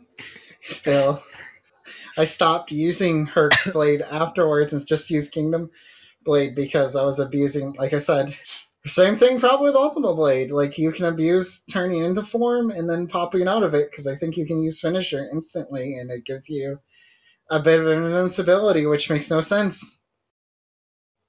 That's Yeah. also probably why people use the Wheel of Fate, as we'll call it, to not spoil it too much. Because that one has like 3 changes. Which is one of the best weapons in my opinion. Oh, it is. I mean, the first phase alone is like, I get how much range? With a spear? This is stupid. Yeah. I'm assuming that form's probably better than going to flag. I don't know. I don't get the flag bit at all. It's dumb. There's some dumb keyblades that don't work. And then, They give you speaking like of 3 for second keyblades, form. I wish for other keyblades they had like different animations. Yeah, I'll just keep it there. Oh, I You see. guys will find out Mm-hmm. what I mean about different animation. Okay. But Yeah. overall, And yeah. that was And finally, I'm just disappointed how the upgrade system worked because I thought like I'd get new moves or like the form would change or some shit, and it's just like, nah, you just get more damage and magic and eventually unlock passives. I'm like, I'm disappointed. It's like, oh, okay. Okay, I saved all this stuff for nothing. I will admit though, I ended the game with one person having their last weapon, which was Donald. I only made save the queen. Save the Queen Plus or just regular save? Just said regular because I didn't farm those last 2 materials because I was missing Illusionary Crystal and whatever that is, something else, and I didn't care. Oh. It was to make the nobody shield and stuff. Whatever Goofy's final shield before that and Donald's weapon that need like 2 specific crystals, I'm like, I don't know if I'm gonna have patience for ultimate weapon. You know, there's some broken guys I see. Fucking gummy ship. And yeah. Also, I don't think I have patience for the minigames, Zawardo. The monster, the flan that's banana, that one's pissing me off. Alone. Don't get hit, it says. Do you want hint? Like a hint? It's involving magic. Yes. Because I was already doing that. Yeah. Sure, you can try, but I'm assuming it's thunder. Mm-hmm. Yeah, and then I just need something with MP haste and keep dodging. Got it. The frozen weapon. See, I didn't have it the first time, so no. Okay. So I figured that out immediately, because the final command of thunder is the stupidest thing in the entire game. Yep. Pretty effects, though. We'll say that. At least all the things are pretty.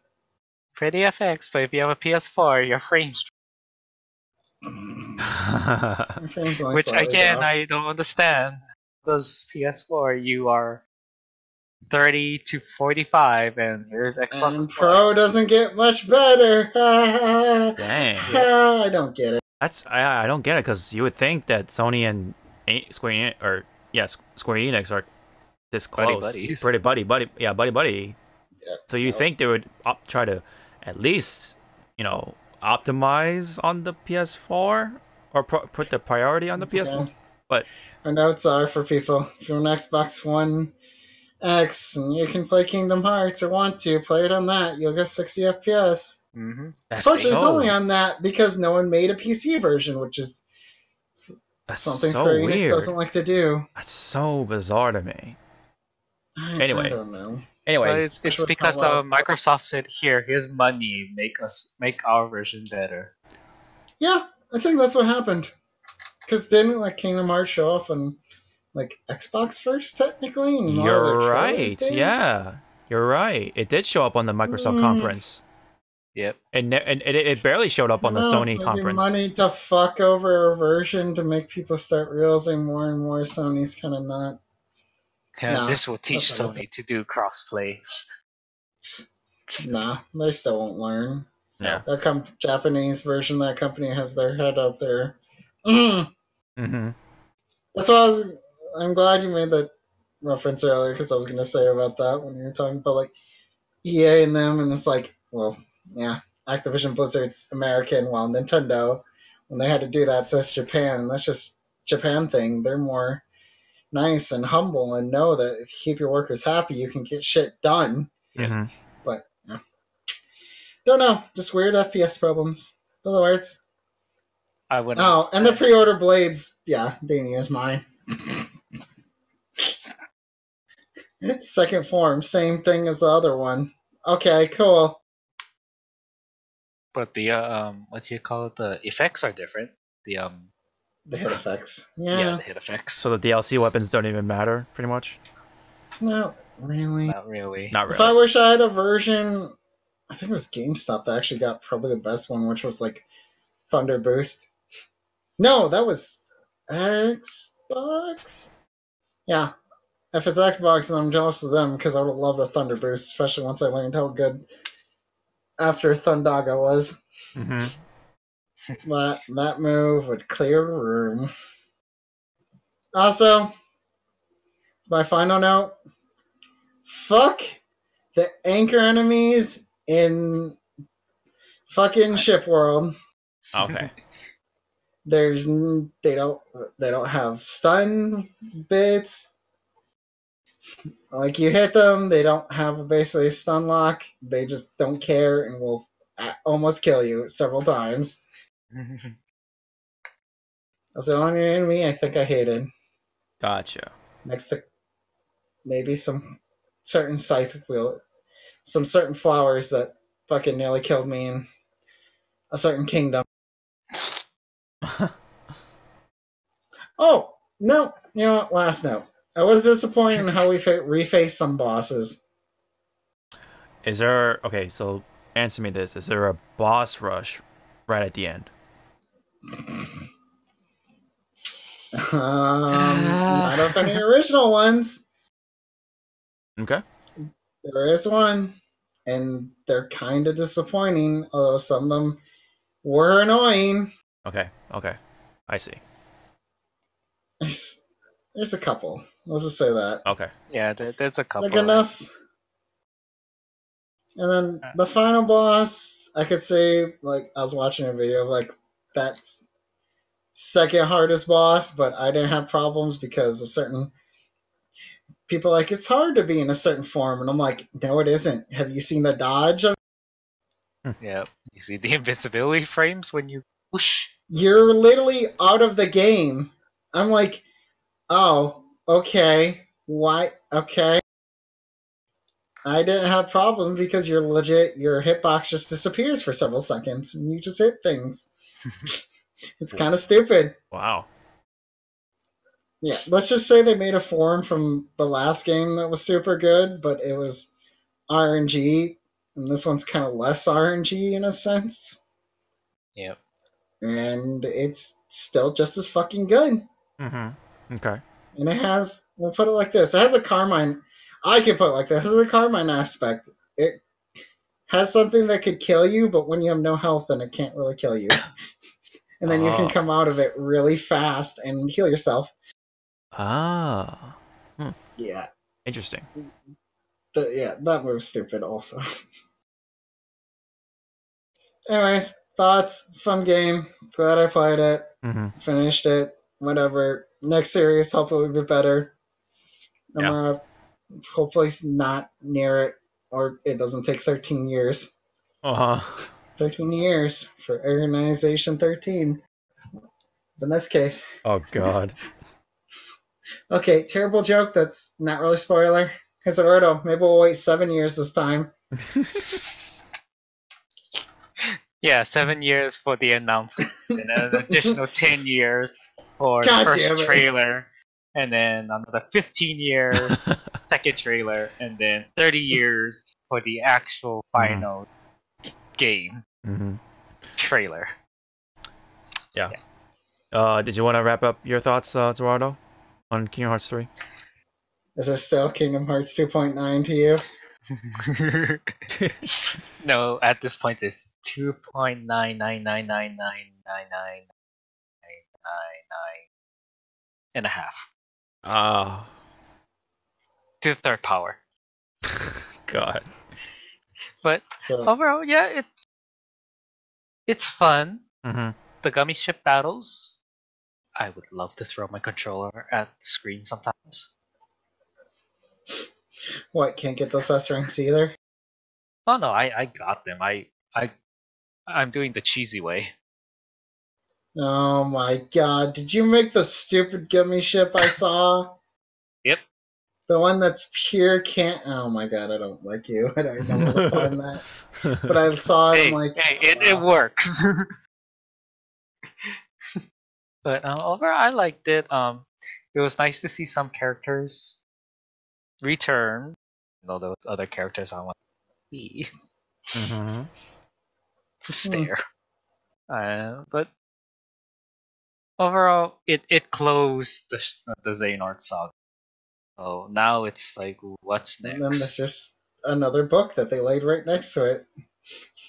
Like, here, we closed this saga. Here's this one that you're going to worry about for the next few years. Okay. Until you forget. And then there's a trailer. Yeah. Okay. Remember these people? Yeah, we still not explain who they are yet. Just wait. Maybe there'll be another mobile game while we're fucking waiting. Nah, they're gonna do the easy way. Make a light novel. Oh. So you guys can read, right? Here you go. Oh no. Novels. It is gonna be canonical, so you have to read it. I wasn't gonna bring that up, but I was rereading something, but apparently there's a light novel coming for 15 involving, I don't know what it involves, but there's a novel. I'm like, oh, why? Why? Because I'll probably read it. It can be dark. Fill your heart with light. Novels? I mean, fill your dark novels with light. I mean, I do like reading light novels. I mean, Overlord is a really dark light novel. Mhm. Like, whoa. Wait. Light novel, manga, anime. Which one is dark? The one with no pictures? Got it. Alright, that's pretty much the end of us once again doing much longer on Kingdom Hearts than I thought we would. Yeah. Mhm. I So was gonna keep let it me- short, but means the weirdo had to make jokes. let me wrap it up with one last question. So, how would you rank Kingdom Hearts 3 for like top, Kingdom Hearts game or whatever? In my top list, I'm gonna go with that. So No like, offense so to would it. you put Kingdom Hearts 3 at like number 3 or number 5 or something like? What number would you? Like, I still like. I mean, I still like 2, even though some like not story wise, gameplay wise. I'm going more off gameplay. I like 2 Okay. because I just liked reaction commands. Mhm. I like hitting triangle and watching this cool ass cutscene, which I don't know why they replaced that with all this press triangle to win shit. I would have minded that to come back. Except not blocking 4,000 lasers ever again. Fuck that. I never want to push triangle and X at the same time ever again for about 5 minutes. Oh God, you gotta fucking crab hand that shit. Jesus. Yep. Ugh. Yeah. Gotta love that sequence. In which game? Sorry. 2. Too. Oh, 2 is where they people kind of like, well, they're Q2Es, even though you just press one button, it goes into a complete Q2E, and I'm like, I like that. That was fun. It's very stylized. At least I beat that one. Oh, you did beat it. Yeah, the ending, remember? Where you just press 2 buttons to block lasers, and I'm like, fuck that. Mm-hmm. I'm just gonna press 1. Oh look, I survived. So, since I didn't play through them all, yeah, I'll just put it I'd say 5 if I probably play through the other ones. I haven't made through most of Dream Drop. And I just like it more because. And how many games or how many Kingdom games are? Oh God. Minus the remixes? Because. Minus the remixes include them. So let's just go pretending remix is just easier to compile them with what we remember. Okay. Right. 1, Chain of Memories. 2, Birth by Sleep. Dream Drop Distance. Technically, I'm counting Union X bullshit because that mobile game has an entire effing story. You've also forgot. 3A5/2 days. You forgot also Coded. Oh. Yeah, I keep forgetting that's a game, and that's a weird game. Whenever I kept reading the summary of it, I'm like, that game's plot makes my head hurt. But it's canon. I know it's canon. Specifically in certain events that happened in 3. Yeah. Stupid fucking. And then anything else after that? Codec and what? Coded 385/2 days. That title still hurts me. The game pretty much no one fucking played.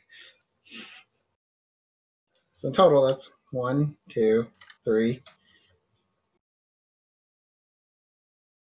Oh God, Zordo just pulled up the thing.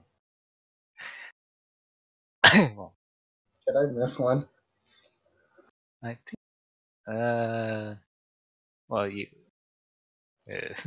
Birth by Sleep.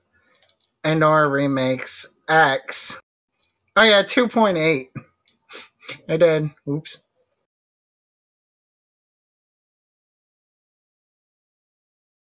Well, see, that's why. 1, 2, 3, 4, 5, 6, 7, 8, Do we 9, appreciate? 10. There's 10 games. Oh, perfect. So Minus top 10. remix. So top 10. So you said number 5, right? I'm putting at 5 because I never played Coded. I never played X. I watched the movies of X, and that hurt my brain. I was gonna play through that. I didn't know about mobile games back then. I didn't actually know about X. Mm-hmm. So what Didn't is really your play okay? Coding. Just out of curiosity, then, what is your number one then? I have to stick with Kingdom Hearts 2 Got it. Okay. because I enjoyed that.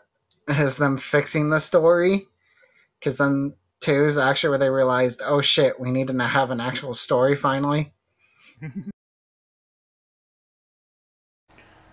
What about you, Zawarudo? What number would you put Kingdom Hearts 3 at? 3. Number 3 and 3? No, I'll put Kingdom Hearts 3 at least 4. And 4. Okay. And Slot 4. number 4. Okay. Number 1 spot is Birth by Sleep. Yeah. Really? That's close. That's a It's close either Birth second. by Sleep or 2. Or Ah. Kingdom Hearts 2. Because Birth Kingdom by Hearts Sleep's 2, fun, even though there's some frustrations with it, and then yeah. yeah, and the story's super. But like, I like Birth by Sleep's combat mechanics more than 2. Okay. Understanding. Especially since that's the game that introducing shot lock, Yeah. which I think is actually good. It's weird, but it's good. Makes some things a joke. Right. Okay.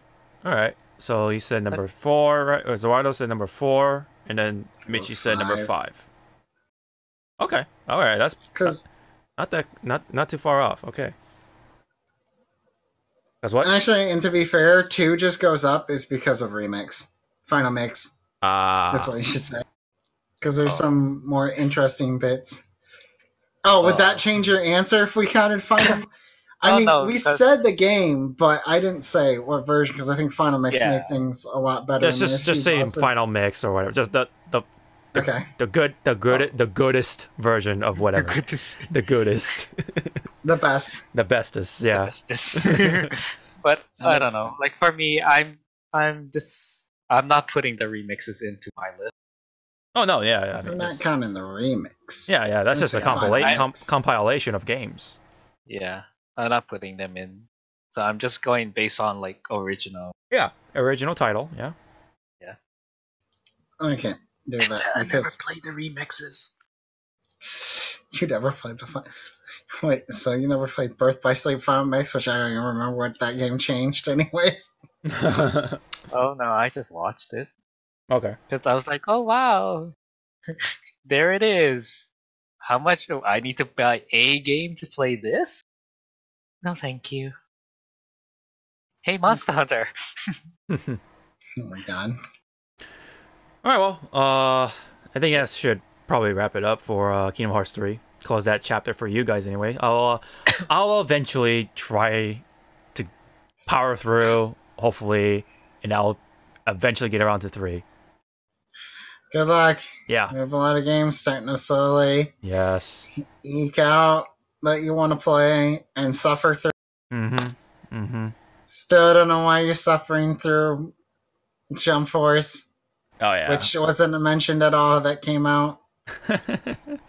Because we haven't played it yet, and well, I haven't played it yet. Zawarudo hasn't watched it yet, but we'll do that tomorrow. As of this Just don't recording. have to mention.